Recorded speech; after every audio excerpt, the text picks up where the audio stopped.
ਵਾਹਿਗੁਰੂ ਵਾਹਿਗੁਰੂ ਵਾਹਿਗੁਰੂ ਵਾਹਿਗੁਰੂ ਵਾਹਿਗੁਰੂ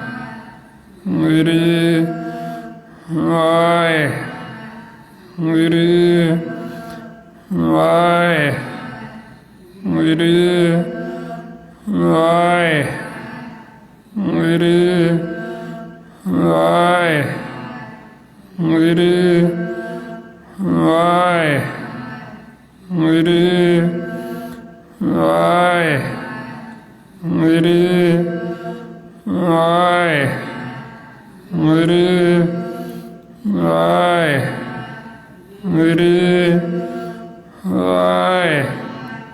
ਵਾਹਿਗੁਰੂ ਵਾਹਿਗੁਰੂ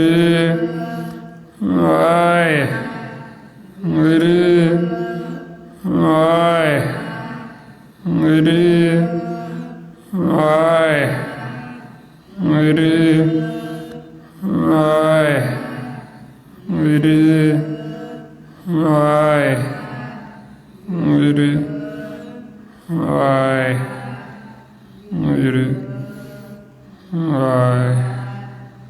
ਵਾਹਿਗੁਰੂ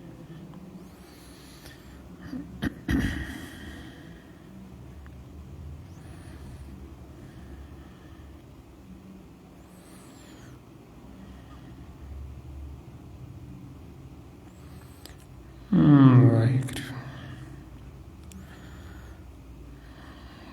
ਗੁਰੂ ਜੀ ਦੀ ਸਾਜੀ ਨਵਾਜੀ, ਗੁਰੂ ਰੂਪ ਗੁਰੂ ਪਿਆਰੀ ਸਾਧ ਸੰਗਤ ਜੀ, ਵਾਹਿਗੁਰੂ ਜੀ ਕਾ ਖਾਲਸਾ, ਵਾਹਿਗੁਰੂ ਜੀ ਕੀ ਫਤਿਹ।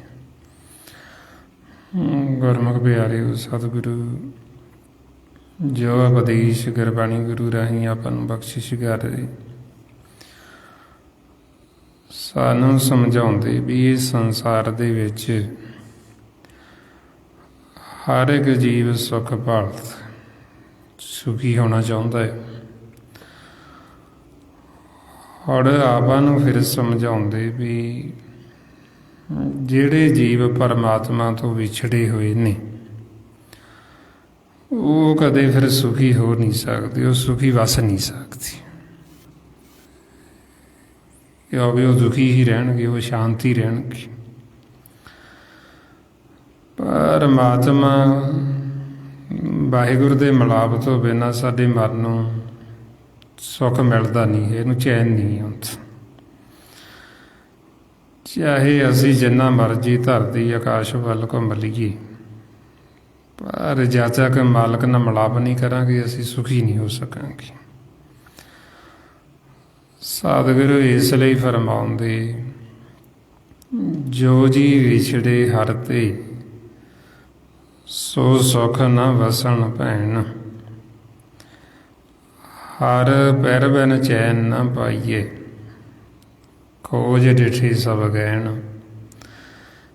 ਬਈ ਅਸੀਂ ਸਾਰਾ ਕੁਝ ਖੋਜ ਕੇ ਦੇਖ ਲਿਆ, ਪਰਮਾਤਮਾ ਵਾਹਿਗੁਰੂ ਦੇ ਮਿਲਾਪ ਤੋਂ ਬਿਨਾਂ ਮਨ ਨੂੰ ਚੈਨ ਨਹੀਂ ਆਉਂਦਾ, ਇਹ ਸੁਖੀ ਨਹੀਂ ਹੋ ਸਕਦਾ। ਜਿਹੜੇ ਵਿਛੜੇ ਮਾਲਕ ਤੋਂ ਉਹ ਸੁਖੀ ਵਸ ਨਹੀਂ ਸਕਦੇ। ਔਰ ਆਪਾਂ ਨੂੰ ਫਿਰ ਇਸ ਲਈ ਸਮਝਾਉਂਦੇ ਬਈ ਜਿਸ ਮਕਸਦ ਵਾਸਤੇ ਅਸੀਂ ਸੰਸਾਰ 'ਚ ਆਏ ਹਾਂ, ਸਾਨੂੰ ਵੀ ਮਾਨਸ ਜਾਮਾ ਮਿਲਿਆ, ਹੁਣ ਇਸੇ ਵਾਸਤੇ ਮਿਲਿਆ ਵੀ ਅਸੀਂ ਪਰਮਾਤਮਾ ਵਾਹਿਗੁਰੂ ਦੇ ਨਾਲ ਮਿਲਾਪ ਕਰ ਲਈਏ। ਹੋਰ ਆਕਾਰਾਂ ਦੇ ਵਿੱਚ ਸਾਨੂੰ ਇਹ ਮੌਕਾ ਨਹੀਂ ਦਿੱਤਾ ਜਾਂਦਾ, ਅਸੀਂ ਇਹ ਖੇਲ ਨੂੰ ਹਾਰਦੇ ਰਹਿੰਦੇ। ਫਿਰ ਅਸੀਂ ਜਦੋਂ ਹਾਰਦੇ ਹਾਂ, ਅਸੀਂ ਦੁਖੀ ਹੁੰਦੇ ਹਾਂ, ਅਤੇ ਸਾਡੇ ਮਨ ਨੂੰ ਭਰੋਸਾ ਦਿਵਾਇਆ ਜਾਂਦਾ ਹੈ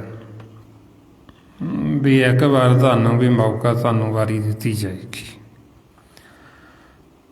ਫਿਰ ਤੁਸੀਂ ਪਰਮਾਤਮਾ ਨਾਲ ਮਿਲਾਪ ਕਰ ਸਕਦੇ, ਤੁਸੀਂ ਆਪਦਾ ਜਨਮ ਮਰਨ ਖੰਡਨ ਕਰ ਸਕਦੇ। ਹੁਣ ਇਸ ਲਈ ਸਾਨੂੰ ਫਿਰ ਸਮਝਾਉਂਦੇ, ਫਿਰਤ ਫਿਰਤ ਬਹੁਤੇ ਜੁਗ ਹਾਰਿਓ ਮਾਨਸ ਦੇ ਲਈ। ਬਈ ਪਹਿਲਾਂ ਤਾਂ ਅਸੀਂ ਬਹੁਤੇ ਜੋਗੇ ਖੇਲ ਨੂੰ ਹਾਰਦੇ ਰਹੇ, ਹੁਣ ਸਾਨੂੰ ਮਾਨਸ ਜਾਮਾ ਮਿਲੇ, ਹੁਣ ਇਹ ਮੌਕਾ ਵਾਰੀ ਮਿਲੀ ਖੇਲ ਨੂੰ ਜਿੱਤਣ ਵਾਸਤੇ। ਤੇ ਸਾਨੂੰ ਕਹਿੰਦੇ ਫਿਰ ਕਿਉਂ ਨਹੀਂ ਸਿਮਰਨ ਕਰਦੇ? ਕਹੋ ਨਾਨਕ ਮਿਲਣ ਕੀ ਵਰੀਆ, ਸਿਮਰਤ ਕਹਾ ਨਹੀਂ। ਬਈ ਹੁਣ ਮਿਲਣ ਦੀ ਵਾਰੀ, ਹੁਣ ਸਾਨੂੰ ਮੌਕਾ ਮਿਲਿਆ, ਹੁਣ ਅਸੀਂ ਮਿਲਾਪ ਕਰ ਸਕਦੇ। ਹੁਣ ਆਪਾਂ ਨੂੰ ਜਦੋਂ ਇਹ ਰੋਜ਼ ਸਮਝਾਉਂਦੇ ਸਤਿਗੁਰੂ ਵੀ ਤੁਹਾਨੂੰ ਵਾਰੀ ਹੈ, ਭਾਈ ਪ੍ਰਾਪਤ ਮਾਨੁਖ ਦੇ ਹੁਰੀਆ ਗੋਬਿੰਦ ਮਿਲਣ ਕੀ ਇਹ ਤੇਰੀ ਵਰੀ ਹੈ, ਅਸੀਂ ਪੜ੍ਹ ਲੈਂਦੇ। ਫਿਰ ਆਵਾ ਪੁੱਛਣਾ ਹੁੰਦਾ ਸਤਿਗੁਰਾਂ ਤੋਂ ਵੀ ਤੁਸੀਂ ਸਾਨੂੰ ਰੋਜ਼ ਕਹਿੰਦੇ ਹੋ ਤੁਹਾਨੂੰ ਵਾਰੀ ਹੈ, ਤੇ ਅਸੀਂ ਫਿਰ ਮਿਲੀਏ ਕਿਵੇਂ? ਜੇ ਸਾਨੂੰ ਇਹ ਦੱਸ ਰਹੇ ਵੀ ਤੁਹਾਨੂੰ ਵਾਰੀ ਮਿਲੀ ਹੈ, ਤੇ ਸਾਨੂੰ ਇਹ ਵੀ ਦੱਸ ਰਹੇ ਹੋਣਗੇ ਜ਼ਰੂਰ ਵੀ ਮਿਲਣਾ ਕਿਵੇਂ? ਕਿਵੇਂ ਅਸੀਂ ਪਰਮਾਤਮਾ ਤੋਂ ਵਿਛੜੇ ਹਾਂ ਤੇ ਕਿਵੇਂ ਹੁਣ ਅਸੀਂ ਮਿਲ ਸਕਦੇ? ਹੁਣ ਜੋ ਸਾਡਾ ਵਿਛੋੜਾ ਪਿਆ ਮਾਲਕ ਦੇ ਨਾਲੋਂ ਸਾਡੇ ਕਰਮਾਂ ਕਰਕੇ। ਕਰਮ ਕੀ ਨੇ? ਸਾਡੇ ਵਿਚਾਰ ਫੁਰਨਿਆਂ ਕਰਕੇ, ਅਸੀਂ ਆਪਦੀ ਮੱਤ ਵਰਤਦੇ ਕਰਕੇ ਪਰਮਾਤਮਾ ਤੋਂ ਵਿਛੜੇ। ਸਤਿਗੁਰੂ ਇਸ ਲਈ ਫਰਮਾਉਂਦੇ, ਆਪ ਕਮਾਣੇ ਵਿਛੜੀ ਦੋਸ਼ ਨਾ ਕਾਹੂ ਦੇਣ। ਬਈ ਹੋਰ ਕਿਸੇ ਨੂੰ ਦੋਸ਼ ਨਹੀਂ ਹੈ, ਦੋਸ਼ ਇਹਦੇ ਵਿੱਚ ਸਾਡੇ ਆਪਣੇ ਕਰਮਾਂ ਦਾ। ਕਰਮ ਕੀ ਨੇ? ਸਾਡੇ ਵਿਚਾਰ, ਸਾਡੇ ਫੁਰਨੇ, ਇਹ ਸਾਡਾ ਕਰਮ। ਹੁਣ ਇੱਕ ਕਰਮ ਐਸੇ ਨੇ ਜਿਹੜੇ ਸਾਨੂੰ ਪਰਮਾਤਮਾ ਤੋਂ ਦੂਰ ਲੈ ਜਾਂਦੇ, ਸਾਡਾ ਵਿਛੋੜਾ ਪਵਾ ਦਿੰਦੇ ਮਾਲਕ ਤੋਂ। ਇੱਕ ਕਰਮ ਐਸਾ ਹੈ ਜਿਹੜਾ ਸਾਨੂੰ ਪਰਮਾਤਮਾ ਦੇ ਨਾਲ ਮਿਲਾਪ ਕਰਾ ਦਿੰਦਾ ਤੇ ਅਸੀਂ ਪਰਮਾਤਮਾ ਦੇ ਨੇੜੇ ਆ ਜਾਂਦੇ। ਸਤਿਗੁਰੂ ਇਸ ਲਈ ਫਰਮਾਉਂਦੇ, ਕਰਮੀ ਆਪੋ ਆਪਣੀ ਕੇ ਨੇੜੇ ਕੇ ਦੂਰ। ਬਈ ਇਹ ਕਰਮ ਜਦੋਂ ਅਸੀਂ ਆਪਦੀ ਮੱਤ ਦੁਆਰਾ ਕਰਦੇ, ਸਾਨੂੰ ਪਰਮਾਤਮਾ ਤੋਂ ਦੂਰ ਲੈ ਜਾਂਦੇ। ਜਦੋਂ ਅਸੀਂ ਉਹੀਓ ਕਰਮ ਗੁਰੂ ਦੀ ਮੱਤ ਲੈ ਕੇ ਕਰਦੇ, ਅਸੀਂ ਪਰਮਾਤਮਾ ਦੇ ਨੇੜੇ ਆ ਜਾਂਦੇ। ਜਦੋਂ ਅਸੀਂ ਆਪਦੀ ਮੱਤ ਵਰਤਦੇ, ਫਿਰ ਅਸੀਂ ਕਿਸੇ ਦੀ ਨਿੰਦਿਆ ਕਰ ਲਈ, ਕਿਸੇ ਦੀਆਂ ਚੁਗਲੀਆਂ ਕਰ ਲਈਆਂ, ਕਿਸੇ ਦੇ ਔਗਣ ਫਰੋਲ ਲਏ, ਕਿਸੇ ਨਾਲ ਦਾ ਉਹਦਾ ਵੈਰ ਵਿਰੋਧ ਕਰ ਲਈ। ਇਹ ਇਹਨਾਂ ਕਰਮਾਂ ਕਰਕੇ ਅਸੀਂ ਪਰਮਾਤਮਾ ਵਾਹਿਗੁਰੂ ਤੋਂ ਦੂਰ ਚਲੇ ਜਾਂਦੇ। ਹੁਣ ਆਵਾ ਨੂੰ ਫਿਰ ਸਮਝਾਉਂਦੇ ਵੀ ਇੱਕ ਕਰਮ ਐਸਾ ਜਿਹੜਾ ਅਸੀਂ ਗੁਰੂ ਦੀ ਮੱਤ ਲੈ ਕੇ ਕਰੀਏ, ਸਿਮਰਨ ਕਰੀਏ ਤੇ ਅਸੀਂ ਮਾਲਕ ਦੇ ਨੇੜੇ ਆ ਸਕਦੇ, ਸੰਗਤ ਕਰੀਏ ਅਸੀਂ ਪਰਮਾਤਮਾ ਦੇ ਨੇੜੇ ਆ ਜਾਂਦੇ। ਹੁਣ ਆਵਾ ਨੂੰ ਫਿਰ ਇਸ ਲਈ ਕਹਿੰਦੇ ਵੀ ਅਸੀਂ ਆਪਦੇ ਕਰਮਾਂ ਕਰਕੇ ਪਰਮਾਤਮਾ ਤੋਂ ਵਿਛੜੇ ਹੋਏ ਹਾਂ। ਬਈ ਸਾਡੇ ਜਿਹੜੇ ਕਰਮ ਉਹਨੇ ਵੈਰ ਵਿਰੋਧ ਵਾਲੇ, ਈਰਖਾ ਵਾਲੇ, ਨਫ਼ਰਤ ਵਾਲੇ, ਹਉਮੈ ਹੰਕਾਰ ਵਾਲੇ, ਦਉਦਾ ਵੈਰ ਵਿਰੋਧ ਵਾਲੇ, ਇਹ ਕਰਮ ਕਰਕੇ ਅਸੀਂ ਮਾਲਕ ਤੋਂ ਦੂਰ ਚਲੇ ਜਾਂਦੇ। ਸਾਨੂੰ ਫਿਰ ਇਸ ਲਈ ਕਹਿੰਦੇ ਬਈ ਦੋਸ਼ ਕਿਸੇ ਹੋਰ ਦਾ ਨਹੀਂ ਹੈ, ਦੋਸ਼ ਸਾਡੇ ਖੁਦ ਆਪਣੇ ਕਰਮਾਂ ਦਾ। ਮਾਰੇ ਤਾਈਆਂ ਫਰਮਾਉਂਦੇ, ਦਾਦਾ ਦੋਸ਼ ਨਾ ਦੇਵੋ ਕਿਸੇ, ਦੋਸ਼ ਕਰਮਾਂ ਆਪਣੇ, ਜੋ ਮੈਂ ਕੀਆ ਸੋ ਮੈਂ ਪਾਇਆ, ਦੋਸ਼ ਨਾ ਦੀਜੇ ਅਵਰਜਨ। ਬਈ ਅਸੀਂ ਕਿਸੇ ਹੋਰ ਨੂੰ ਤਾਂ ਦੋਸ਼ ਦੇ ਹੀ ਨਹੀਂ ਸਕਦੇ, ਦੋਸ਼ ਤਾਂ ਸਾਡਾ ਖੁਦ ਹੈ। ਪਰ ਇਹ ਦੋਸ਼ ਅਸੀਂ ਆਪਦਾ ਫੇਰ ਮੰਨਦੇ ਹਾਂ ਜਦੋਂ ਅਸੀਂ ਗੁਰਬਾਣੀ ਗੁਰੂ ਦੀ ਵਿਚਾਰ ਕਰਦੇ ਹਾਂ, ਜਦੋਂ ਅਸੀਂ ਸਤਸੰਗਤ ਕਰਦੇ, ਫਿਰ ਸਾਨੂੰ ਭੇਦ ਖੁੱਲ੍ਹਦਾ ਵੀ ਅਸੀਂ ਆਪਦੇ ਕਰਮਾਂ ਕਰਕੇ ਵਿਛੜੇ ਹੋਏ। ਜਿਹੜਾ ਜੀਵ ਸੰਗਤ ਨਹੀਂ ਕਰਦਾ, ਨਹੀਂ ਸਿਮਰਨ ਕਰਦਾ, ਉਹ ਤਾਂ ਫਿਰ ਆਪਦਾ ਦੋਸ਼ ਮੰਨਦਾ ਹੀ ਨਹੀਂ, ਉਹ ਤਾਂ ਦੋਸ਼ ਵੀ ਦੂਜਿਆਂ ਨੂੰ ਹੀ ਦਿੰਦਾ। ਬਈ ਜੇ ਮੈਂ ਦੁਖੀ ਹਾਂ ਤੇ ਉਹ ਦੂਸਰਿਆਂ ਨੂੰ ਦੋਸ਼ ਦਿੰਦਾ ਵੀ ਮੈਂ ਇਹਨਾਂ ਕਰਕੇ ਦੁਖੀ ਹਾਂ ਜੀ। ਕੋਈ ਆਪਣੇ ਬੱਚਿਆਂ ਤੋਂ ਦੁਖੀ ਹੈ, ਕੋਈ ਭੈਣ ਭਰਾ ਤੋਂ ਦੁਖੀ ਹੈ, ਕੋਈ ਮਾਂ ਪਿਓ ਤੋਂ ਦੁਖੀ ਹੈ, ਕੋਈ ਮਾਂ ਪਿਓ ਬੱਚਿਆਂ ਤੋਂ ਦੁਖੀ ਨੇ। ਜਾਣੀ ਦੀ ਇਸ ਤਰ੍ਹਾਂ ਇੱਕ ਦੂਸਰੇ ਨੂੰ ਅਸੀਂ ਦੋਸ਼ ਦੇਣ ਲੱਗੇ ਹੋਏ ਹਾਂ ਵੀ ਅਸੀਂ ਫਲਾਣੇ ਕਰਕੇ ਅਸੀਂ ਦੁਖੀ। ਸਤਿਗੁਰੂ ਸਾਨੂੰ ਸਮਝਾਉਂਦੇ ਬਈ ਦੁਖੀ ਅਸੀਂ ਆਪਦੇ ਕਰਮਾਂ ਕਰਕੇ, ਕਿਉਂਕਿ ਅਸੀਂ ਪਰਮਾਤਮਾ ਤੋਂ ਵਿਛੜੇ ਹੋਏ ਹਾਂ। ਅਸਲ ਦੇ ਵਿੱਚ ਸਾਨੂੰ ਤਾਂ ਦੁੱਖ, ਸਭ ਤੋਂ ਵੱਡਾ ਦੁੱਖ ਹੀ ਇਹ ਹੈ ਪਰਮਾਤਮਾ ਦੇ ਨਾਲੋਂ ਵਿਛੋੜਾ ਪੈ ਜਾਣਾ। ਜੋ ਮਹਾਰਾਜ ਦੱਸਦੇ ਦੁੱਖ ਵਿਛੋੜਾ, ਬਈ ਦੁੱਖ ਕੀ ਹੈ? ਪਰਮਾਤਮਾ ਤੋਂ ਵਿਛੋੜਾ, ਇਹ ਦੁੱਖ ਮਨ ਨੂੰ। ਹੁਣ ਜਦ ਤੱਕ ਸਾਡਾ ਵਿਛੋੜਾ ਪਿਆ ਰਹੇਗਾ ਸਾਨੂੰ ਇਹ ਦੁੱਖ ਲੱਗਾ ਰਹੇਗਾ। ਔਰ ਇਸ ਵਾਸਤੇ ਫਿਰ ਮਹਾਰਾਜ ਜੀ ਕਹਿੰਦੇ ਵੀ ਸੰਸਾਰ ਦੇ ਵਿੱਚ ਜੀਵ ਸੁੱਖਾਂ ਵਾਸਤੇ ਬਹੁਤ ਯਤਨ ਕਰਦਾ, ਤਨ ਦੇ ਸੁੱਖਾਂ ਵਾਸਤੇ। ਹੁਣ ਜਿਹੜੇ ਸਾਡੇ ਮਨ ਨੂੰ ਦੁੱਖ ਨੇ, ਉਹ ਦੁੱਖਾਂ ਵਾਸਤੇ ਕੋਈ ਉਦਮ ਹੀ ਨਹੀਂ ਕਰਦਾ, ਉਹ ਦੁੱਖਾਂ ਵਾਸਤੇ ਕੋਈ ਅਭਿਆਸ ਹੀ ਨਹੀਂ ਕਰਦਾ ਵੀ ਇਹ ਦੁੱਖ ਮੇਰਾ ਖਤਮ ਹੋ ਜਾਏ। ਸਤਿਗੁਰੂ ਇਸ ਲਈ ਫਰਮਾਉਂਦੇ ਯਤਨ ਬਹੁਤ ਸੁਖ ਕੇ ਕੀਏ ਦੁੱਖ ਕੋ ਕੀਓ ਨਾ ਕੋਈ। ਕਹੋ ਨਾਨਕ ਹਰਿ ਭਜ ਮਨਾ ਅੰਤ ਸਹਾਈ ਹੋਈ।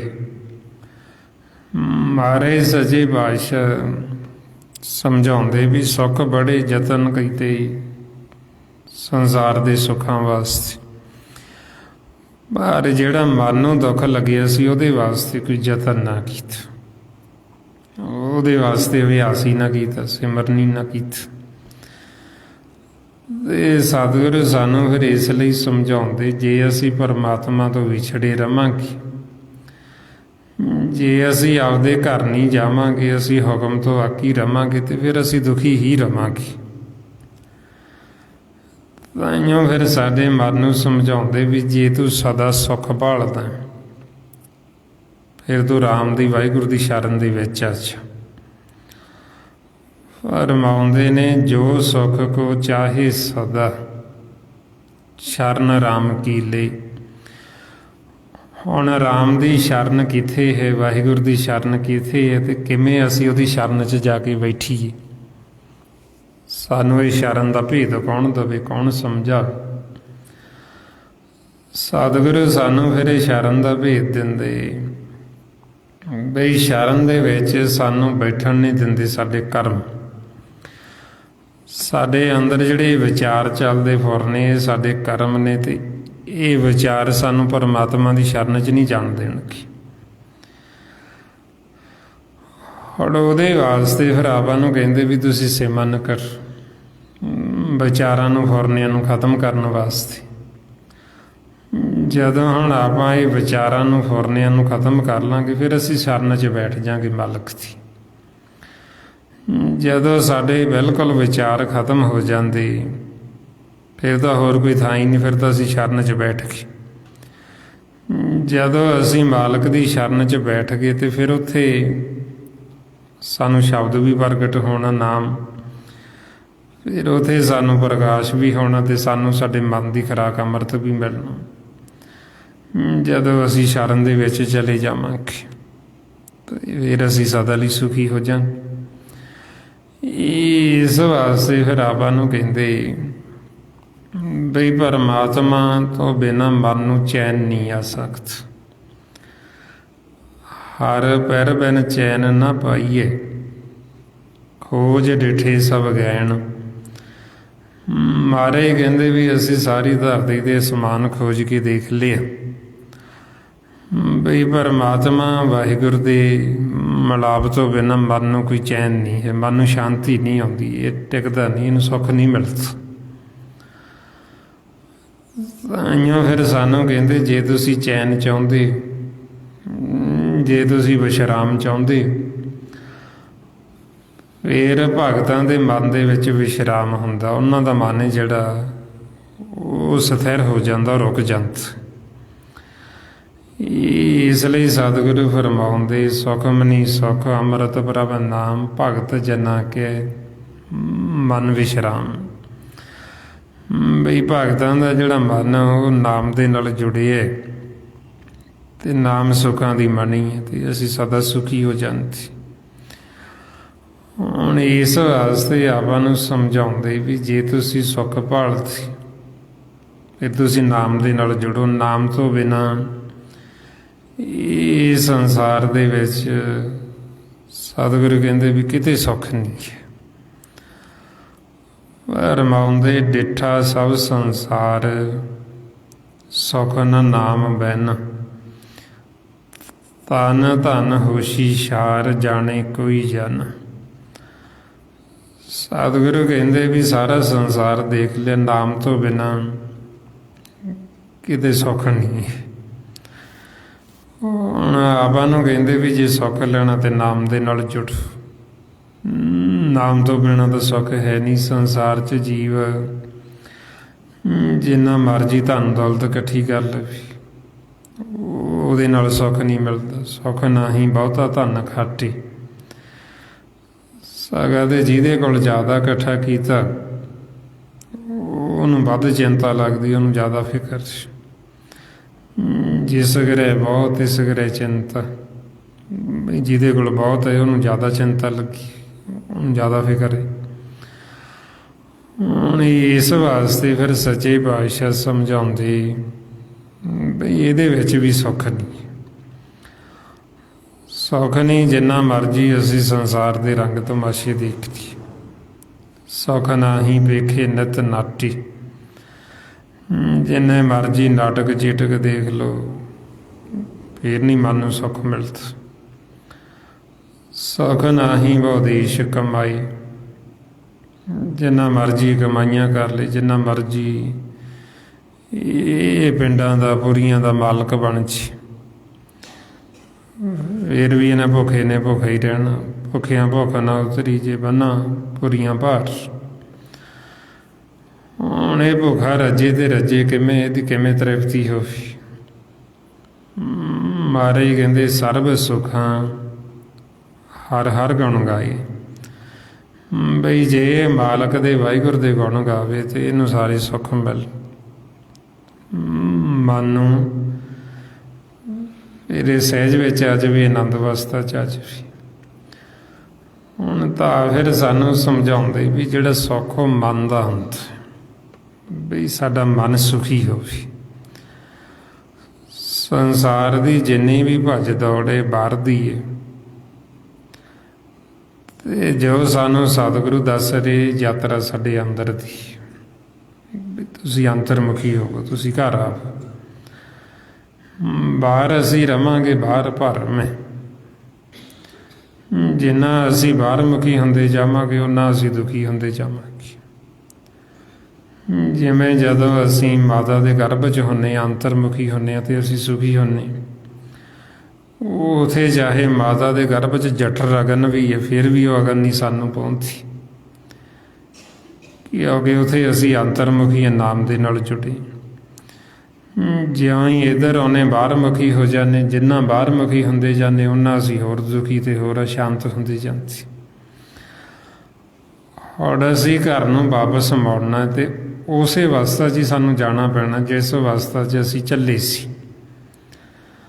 ਹੁਣ ਆਪਾਂ ਬੱਚੇ ਵਾਲੀ ਅਵਸਥਾ 'ਚ ਜਾਣਾ। ਜੋ ਅਵਸਥਾ ਬੱਚੇ ਦੀ ਹੁੰਦੀ, ਜਦੋਂ ਇਹ ਸੰਸਾਰ 'ਚ ਆਉਂਦਾ ਵੀ ਉਹਦਾ ਜਨਮ ਵੀ ਹੋ ਜਾਂਦਾ, ਫਿਰ ਵੀ ਉਹ ਸਹਿਜ ਵਿੱਚ ਹੀ ਰਹਿੰਦਾ, ਉਹ ਘਰ ਦੇ ਵਿੱਚ ਹੀ ਰਹਿੰਦਾ।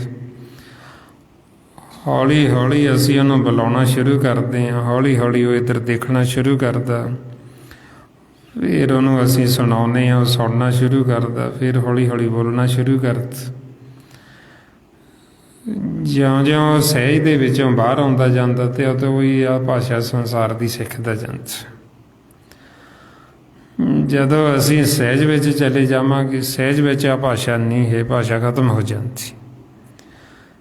ਜਿੰਨੀਆਂ ਵੀ ਸੰਸਾਰ ਦੀਆਂ ਭਾਸ਼ਾਵਾਂ ਨੇ, ਤ੍ਰੈ ਗੁਣਾਂ ਦੀਆਂ, ਮਾਇਆ ਦੀਆਂ, ਤਰਲੋਕੀ ਦੀਆਂ, ਇਹ ਸਾਰੀ ਭਾਸ਼ਾ ਜਿਉਂ-ਜਿਉਂ ਸਹਿਜ ਤੋਂ ਅਸੀਂ ਬਾਹਰ ਆਉਂਦੇ ਜਾਂਦੇ ਤੇ ਭਾਸ਼ਾ ਪ੍ਰਗਟ ਹੋਈ ਜਾਂਦੀ। ਇਹਨੂੰ ਤਾਂਹੀਓ ਕਹਿੰਦੇ ਅਗਨ ਬੈਂਬ ਪਾਉਣੇ ਕੀ ਬਾਣੀ, ਤੀ ਨਾਮ ਕੇ ਦਾਸਾ। ਇਹ ਨਾਮ ਦੀ ਦਾਸੀ ਹੈ ਤੇ ਨਾਮ ਦੇ ਮਤਹਿਤ ਹੈ ਤੇ ਨਾਮ ਇਹਨਾਂ ਸਭ ਤੋਂ ਉੱਪਰ ਹੈ। ਵਾਂਝੋਂ ਜਿੱਥੇ ਇਹ ਭਾਸ਼ਾ ਖਤਮ ਹੋ ਜਾਂਦੀ ਹੈ, ਪੌਣ ਪਾਣੀ ਵਸਾਂਤਰ ਖਤਮ ਹੋ ਜਾਂਦੇ, ਉਸ ਤੋਂ ਉੱਪਰ ਨਾਮ ਸ਼ੁਰੂ ਹੁੰਦਾ। ਮਹਾਰਾਜ ਇਸ ਲਈ ਆਪਾਂ ਨੂੰ ਫਰਮਾਉਂਦੇ, ਪੌਣ ਪਾਣੀ ਅਗਨੀ ਵਿਸਰਾਓ, ਤਹੀਂ ਨਿਰੰਜਨ ਸਾਚਾ ਨਾਉ। ਬਈ ਜਿੱਥੇ ਪੌਣ ਪਾਣੀ ਅਗਨ ਖਤਮ ਹੋ ਜਾਣਗੇ, ਉਸ ਤੋਂ ਅੱਗੇ ਨਾਮ ਸ਼ੁਰੂ ਹੋਣਾ। ਜਿੱਥੇ ਭਾਸ਼ਾ ਖਤਮ ਹੋ ਜਾਏਗੀ, ਫਿਰ ਅਕਾਲ ਪੁਰਖ ਦੀ ਭਾਸ਼ਾ, ਪਰਮਾਤਮਾ ਦੀ ਅਨਹਦ ਭਾਸ਼ਾ ਸ਼ੁਰੂ ਹੋ ਜਾਏਗੀ। ਹੁਣ ਆਪਾਂ ਨੂੰ ਫਿਰ ਇਸ ਲਈ ਸਮਝਾਉਂਦੇ ਬਈ ਤੁਸੀਂ ਉਹ ਅਨਹਦ ਸ਼ਬਦ ਨੂੰ ਸੁਣੋ, ਮਾਲਕ ਦੀ ਆਵਾਜ਼ ਨੂੰ ਸੁਣੋ। ਜੇ ਅਸੀਂ ਮਾਲਕ ਦੀ ਆਵਾਜ਼ ਨੂੰ ਸੁਣਾਂਗੇ, ਉਹ ਆਵਾਜ਼ ਸਾਡੇ ਮਨਾਂ ਵਾਸਤੇ ਸਾਰਿਆਂ ਲਈ ਹੁਕਮ ਹੈ। ਜੇ ਅਸੀਂ ਉਹ ਹੁਕਮ ਨੂੰ ਬੁੱਝ ਲਾਂਗੇ, ਅਸੀਂ ਹੁਕਮ ਦੇ ਦਾਇਰੇ ਵਿੱਚ ਆ ਜਾਵਾਂਗੇ, ਫਿਰ ਸਾਡੇ ਮਨ ਦੇ ਉੱਤੇ ਕੋਈ ਪਾਪਾਂ ਦੀ ਮੈਲ ਨਹੀਂ ਚੜ੍ਹਦੀ। ਫਿਰ ਇਹ ਹੁਕਮ ਦੇ ਵਿੱਚ ਆ ਜਾਂਦਾ ਤੇ ਇਹਦੇ ਵਾਸਤੇ ਕੋਈ ਪਾਪ ਨਹੀਂ। ਫਿਰ ਜਦੋਂ ਅਸੀਂ ਹੁਕਮ ਤੋਂ ਵਾਕੀ, ਫਿਰ ਅਸੀਂ ਜੋ ਵੀ ਕਰਦੇ ਉਹਨੂੰ ਪਾਪ ਕਿਹਾ ਜਾਂਦਾ। ਚਾਹੇ ਅਸੀਂ ਆਪਦੇ ਜਾਣੇ ਚੰਗਾ ਕਰਦੇ, ਚਾਹੇ ਮਾੜਾ ਕਰਦੇ, ਉਹਨੂੰ ਪਾਪ ਹੀ ਕਹਿੰਦੇ। ਵੀ ਇਹ ਹੁਕਮ ਤੋਂ ਵਾਕੀ ਹੋ ਕੇ ਜੋ ਵੀ ਕਰਦੇ ਨੇ ਪਾਪ ਹੀ ਕਰ ਰਹੇ ਨੇ। ਮਹਾਰਾਜ ਫਰਮਾਉਂਦੇ, ਜਿਨੀ ਨਾਮ ਵਸਾਰੇ ਆ, ਬਹੁ ਕਰਮ ਕਮਾਵਣ ਹੋਰ, ਨਾਨਕ ਜੰਪਰ ਵੱਧੇ ਮਾਰੀਏ, ਜਿਉਂ ਸੰਨੀ ਉੱਪਰ ਚੋਰ। ਨਾਮ ਤੋਂ ਬਿਨਾਂ ਸਾਡੇ ਜਿਹੜੇ ਮਨ ਨੇ, ਇਹ ਚੋਰ ਨੇ। ਜਿਵੇਂ ਚੋਰ ਦੇ ਕੁੱਟ ਪੈਂਦੀ, ਇਸੇ ਤਰ੍ਹਾਂ ਮਨਾਂ ਦੇ ਕੁੱਟ ਪੈਂਦੀ। ਫਿਰ ਹੁਣ ਇਸ ਲਈ ਕਹਿੰਦੇ, ਜਿਨ੍ਹਾਂ ਨੇ ਨਾਮ ਨੂੰ ਵਿਸਾਰ ਕੇ ਹੋਰ ਕਰਮ ਨੂੰ ਜ਼ਿਆਦਾ ਅਹਿਮੀਅਤ ਦੇ ਦਿੱਤੀ, ਉਹ ਮਨ ਚੋਰ ਨੇ। ਹੁਣ ਉਹ ਜਿਹੜੇ ਚੋਰ ਨੇ, ਚੋਰ ਨੂੰ ਕਹਿੰਦੇ ਅਪਰਾਧੀ। ਵੀ ਇਹ ਅਪਰਾਧੀ ਨੇ, ਇਹ ਗੁਨਾਹਗਾਰ ਨੇ। ਇਹਨਾਂ ਨੇ ਜੋ ਵੀ ਕੀਤਾ ਹੁਕਮ ਤੋਂ ਆਕੀ ਹੋ ਕੇ ਕਰ ਸੀ। ਇਹ ਆਪਾਂ ਨੂੰ ਹੁਣ ਗੁਰਬਾਣੀ ਗੁਰੂ ਵਿੱਚ ਹੁਕਮ ਨੂੰ ਬੁਝਾਉਂਦੇ, ਹੁਕਮ ਦੀ ਸੋਝੀ ਦਿੰਦੇ ਵੀ ਤੁਸੀਂ ਹੁਕਮ ਨੂੰ ਬੁੱਝੋ। ਜੇ ਅਸੀਂ ਹੁਕਮ ਨੂੰ ਬੁੱਝ ਲਾਂਗੇ ਤੇ ਸਾਡੇ ਅੰਦਰੋਂ ਹਉਮੈ ਦਾ ਨਾਸ ਹੋ ਜਾਏਗਾ, ਹਉਮੈ ਖਤਮ ਹੋ ਜਾਏਗੀ। ਫਰਮਾਉਂਦੇ, ਨਾਨਕ ਹੁਕਮੇ ਜੇ ਬੁਝੇ, ਤਾਂ ਹਉਮੈ ਕਹੇ ਨਾ ਕੋਈ। ਵੀ ਜੇ ਅਸੀਂ ਹੁਕਮ ਨੂੰ ਬੁੱਝ ਲਾਂਗੇ ਤੇ ਮਨ ਹਉਮੈ ਤੋਂ ਰਹਿਤ ਹੋ ਜਾਏਗਾ। ਜੇ ਹੁਣ ਹੁਕਮ ਨੂੰ ਬੁੱਝਦਾ ਨਹੀਂ, ਇਹਦੇ ਅੰਦਰ ਹਉਮੈ, ਹੰਕਾਰ ਹੈ। ਤੇ ਜਿਹੜਾ ਹੰਕਾਰ, ਉਹ ਅਕਾਲ ਪੁਰਖ ਪਰਮੇਸ਼ਰ ਨੂੰ ਭਾਉਂਦਾ ਨਹੀਂ ਹੈ। ਸਾਨੂੰ ਇਹ ਗੱਲ ਵੇਦਾਂ ਦੇ ਵਿੱਚ ਵਾਰ-ਵਾਰ ਸਮਝਾਈ ਗਈ। ਗੁਰਬਾਣੀ ਗੁਰੂ ਜੀ ਸਾਨੂੰ ਸਮਝਾਇਆ ਕਿ ਫਰਮਾਉਂਦੇ, ਹਰ ਜੀਉ ਅਹੰਕਾਰ ਨਾ ਭਾਵਈ, ਵੇਦ ਕੂਕ ਸੁਣਾਵੇ। ਵੇਦਾਂ ਦੇ ਵਿੱਚ ਵਾਰ-ਵਾਰ ਇਹ ਗੱਲ ਸਮਝਾਈ ਗਈ। ਹੁਣ ਆਪਾਂ ਨੂੰ ਫਿਰ ਸਮਝਾਉਂਦੇ ਵੀ ਹੰਕਾਰ ਮਾਲਕ ਨੂੰ ਭਾਉਂਦਾ ਨਹੀਂ। ਤੇ ਇਹ ਜਿਹੜਾ ਮਾਰਗ, ਇਹ ਨਿਮਾਣਿਆਂ ਦਾ, ਗੁਰੂ ਨਾਨਕ ਦਾ ਘਰ ਨੀਵੇਂ ਅੰਤ, ਨਿਮਾਣਿਆਂ ਅੰਤ। ਜਿੰਨਾ ਅਸੀਂ ਮਨ ਕਰਕੇ ਨਿਮਾਣੇ ਨੀਵੇਂ ਹੋਵਾਂਗੇ, ਉਹ ਨਹੀਂ ਅਸੀਂ ਆਤਮਿਕ ਤੌਰ 'ਤੇ ਉੱਚੇ ਹੋ ਜਾਵਾਂਗੇ। ਸਤਿਗੁਰੂ ਫਰਮਾਉਂਦੇ, ਆਪਸ ਕੋ ਜੋ ਜਾਣੇ ਨੀਚਾ, ਸੋ ਗਣੀਏ ਸਭ ਤੇ ਉੱਚਾ। ਬਈ ਆਪਦੇ ਆਪ ਨੂੰ ਜਿਹੜਾ ਮਨ ਨੀਵਾਂ ਹੋ ਗਈ। ਹੁਣ ਤਾਈਓ ਫਿਰ ਸਾਨੂੰ ਕਹਿੰਦੇ ਵੀ ਜੇ ਤੁਸੀਂ ਸੁਖੀ ਹੋਣਾ ਫਿਰ ਤੁਸੀਂ ਮਨ ਕਰਕੇ ਮਸਕੀਨ ਹੋ ਜਾਓ, ਮਨ ਕਰਕੇ ਗਰੀਬ ਹੋ ਜਾਓ, ਫਿਰ ਅਸੀਂ ਸੁਖੀ ਵੱਸ ਸਕਦੇ ਹਾਂ। ਨਹੀਂ ਤਾਂ ਵੱਡੇ ਵੱਡੇ ਹੰਕਾਰੀ ਉਹ ਫਿਰ ਗਰਭ ਦੇ ਵਿੱਚ ਗਲ ਜਾਂਦੇ। ਤੇ ਸੁਖੀ ਕੌਣ ਵੱਸਦਾ? ਜਿਹੜਾ ਮਨ ਕਰਕੇ ਨਿਮਾਣਾ ਹੋ ਗਿਆ, ਨੀਵਾਂ ਹੋ ਗਿਆ, ਜਿਹੜਾ ਮਸਕੀਨ ਗਰੀਬ ਹੋ ਗਿਆ। ਮਹਾਰਾਜ ਇਸ ਲਈ ਫਰਮਾਉਂਦੇ ਸੁਖੀ ਵਸੀ ਮਸਕੀਨੀਆਂ ਆਪ ਨਿਵਾਰਤ ਲਈ। ਵੱਡੇ ਵੱਡੇ ਅਹੰਕਾਰੀਆਂ ਨਾਨਕ ਗਰਭ ਗਲੇ। ਹੁਣ ਸਾਡਾ ਮਨ ਮਸਕੀਨ ਹੋਵੇ, ਗੁਰਮਤਿ ਹਿਰਦੇ ਗਰੀਬੀ ਆਵੇ, ਹਿਰਦੇ ਕਰਕੇ ਮਨ ਕਰਕੇ ਅਸੀਂ ਨਿਮਾਣੇ ਹੋ ਜਾਈਏ, ਨੀਵੇਂ ਹੋ ਜਾਈਏ। ਹੁਣ ਮਨ ਸਾਡਾ ਓਨਾ ਹੀ ਨੀਵਾਂ ਹੋਏਗਾ ਜਿੰਨਾ ਇਹ ਸ਼ੁੱਧ ਹੋਏਗਾ। ਜਿੰਨੀ ਇਹਦੀ ਮੈਲ ਲੱਥੇਗੀ ਓਨਾ ਨਿਮਾਣਾ ਹੋਏਗਾ, ਓਨਾ ਨੀਵਾਂ ਹੋਏਗਾ। ਜਿੰਨਾ ਮੈਲਾ ਹੋਏਗਾ ਓਨਾ ਹੰਕਾਰੀ ਹੋਏਗਾ, ਓਨੀ ਹਉਮੈ ਜ਼ਿਆਦਾ ਹੋਏਗੀ। ਹੁਣ ਆਪਾਂ ਨੂੰ ਫਿਰ ਇਸ ਲਈ ਸਮਝਾਉਂਦੇ ਵੀ ਮਨ ਨੂੰ ਨਿਰਮਲ ਕਰ, ਸਾਡੀ ਕਰਨੀ ਨਿਰਮਲ ਹੋ ਜੀ। ਜੇ ਨਿਰਮਲ ਹੋ ਜਾਏਗਾ ਮਨ ਤੇ ਨੀਵਾਂ ਹੋ ਜਾਏਗਾ। ਹੁਣ ਇਹਨੇ ਫਿਰ ਨਿਰਮਲ ਹੋਣਾ, ਨੀਵਾਂ ਹੋਣਾ ਮਨ ਨੇ ਜਦੋਂ ਇਹ ਧੋਤਾ ਗਿਆ। ਹੁਣ ਧੋਤਾ ਇਹਨੇ ਜਾਣਾ ਸਿਮਰਨ ਕਰਕੇ। ਜਦੋਂ ਅਸੀਂ ਸਿਮਰਨ ਕਰਦੇ ਫਿਰ ਮਨ ਧੋਤਾ ਜਾਂਦਾ। ਜਦੋਂ ਅਸੀਂ ਸੰਗਤ ਕਰਦੇ ਹਾਂ, ਇੱਕ ਜਣਾ ਆਪਾਂ ਸ਼ਬਦ ਦੀ ਵਿਚਾਰ ਕਰਦੇ, ਬਾਕੀ ਧਿਆਨ ਨਾਲ ਸੁਣਦੇ ਹਾਂ, ਇਹਦੇ ਨਾਲ ਸਾਡਾ ਮਨ ਧੋਤਾ ਜਾਂਦਾ।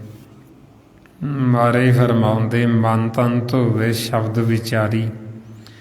ਬਈ ਜਦੋਂ ਅਸੀਂ ਸ਼ਬਦ ਦੀ ਵਿਚਾਰ ਕਰਾਂਗੇ ਜਾਂ ਸੁਣਾਂਗੇ, ਸਾਡਾ ਮਨ ਅਤੇ ਮਨ ਦਾ ਤਨ ਜਿਹੜਾ ਕਿ ਸੂਖਮ ਹੈ, ਇੱਥੇ ਆਹ ਤਨ ਦੀ ਗੱਲ ਨਹੀਂ ਹੁੰਦੀ ਸਰੀਰ ਦੀ। ਇਹ ਸਰੀਰ ਨੂੰ ਤਾਂ ਆਪਾਂ ਘਰੇ ਇਸ਼ਨਾਨ ਕਰਾਉਂਦੇ ਹੀ, ਇਹਨੂੰ ਤਾਂ ਆਪਾਂ ਰੋਜ਼ ਹੀ ਇਸ਼ਨਾਨ ਕਰਾਉਂਦੇ ਹਾਂ, ਰੋਜ਼ ਹੀ ਨਹਾਉਂਦੇ ਹਾਂ। ਸਾਧ ਸੰਗਤ ਦੇ ਵਿੱਚ ਆ ਕੇ ਸਾਡੇ ਮਨ ਦਾ ਤਨ ਧੋਤਾ ਜਾਂਦਾ। ਜਿਵੇਂ ਹੁਣ ਆਪਾਂ ਰੋਜ਼ ਸਤਿਗੁਰਾਂ ਦੀ ਕਿਰਪਾ ਦੁਆਰਾ ਸੰਗਤ ਦੇ ਵਿੱਚ ਇਕੱਤਰ ਹੁੰਦੇ ਹਾਂ, ਜਦੋਂ ਹੁਣ ਆਪਾਂ ਇਹ ਸ਼ਬਦ ਦੀ ਵਿਚਾਰ ਕਰਦੇ ਹਾਂ ਜਾਂ ਸੁਣਦੇ ਹਾਂ, ਇੱਥੇ ਹੁਣ ਆਪਣਾ ਕਿਹੜਾ ਤਨ ਹੈ ਜਿਹੜਾ ਧੋਤਾ ਜਾਂਦਾ? ਆਹ ਤਨ ਤਾਂ ਆਪਾਂ ਘਰੋਂ ਹੀ ਇਸ਼ਨਾਨ ਕਰਕੇ ਹੀ ਆਉਂਦੇ।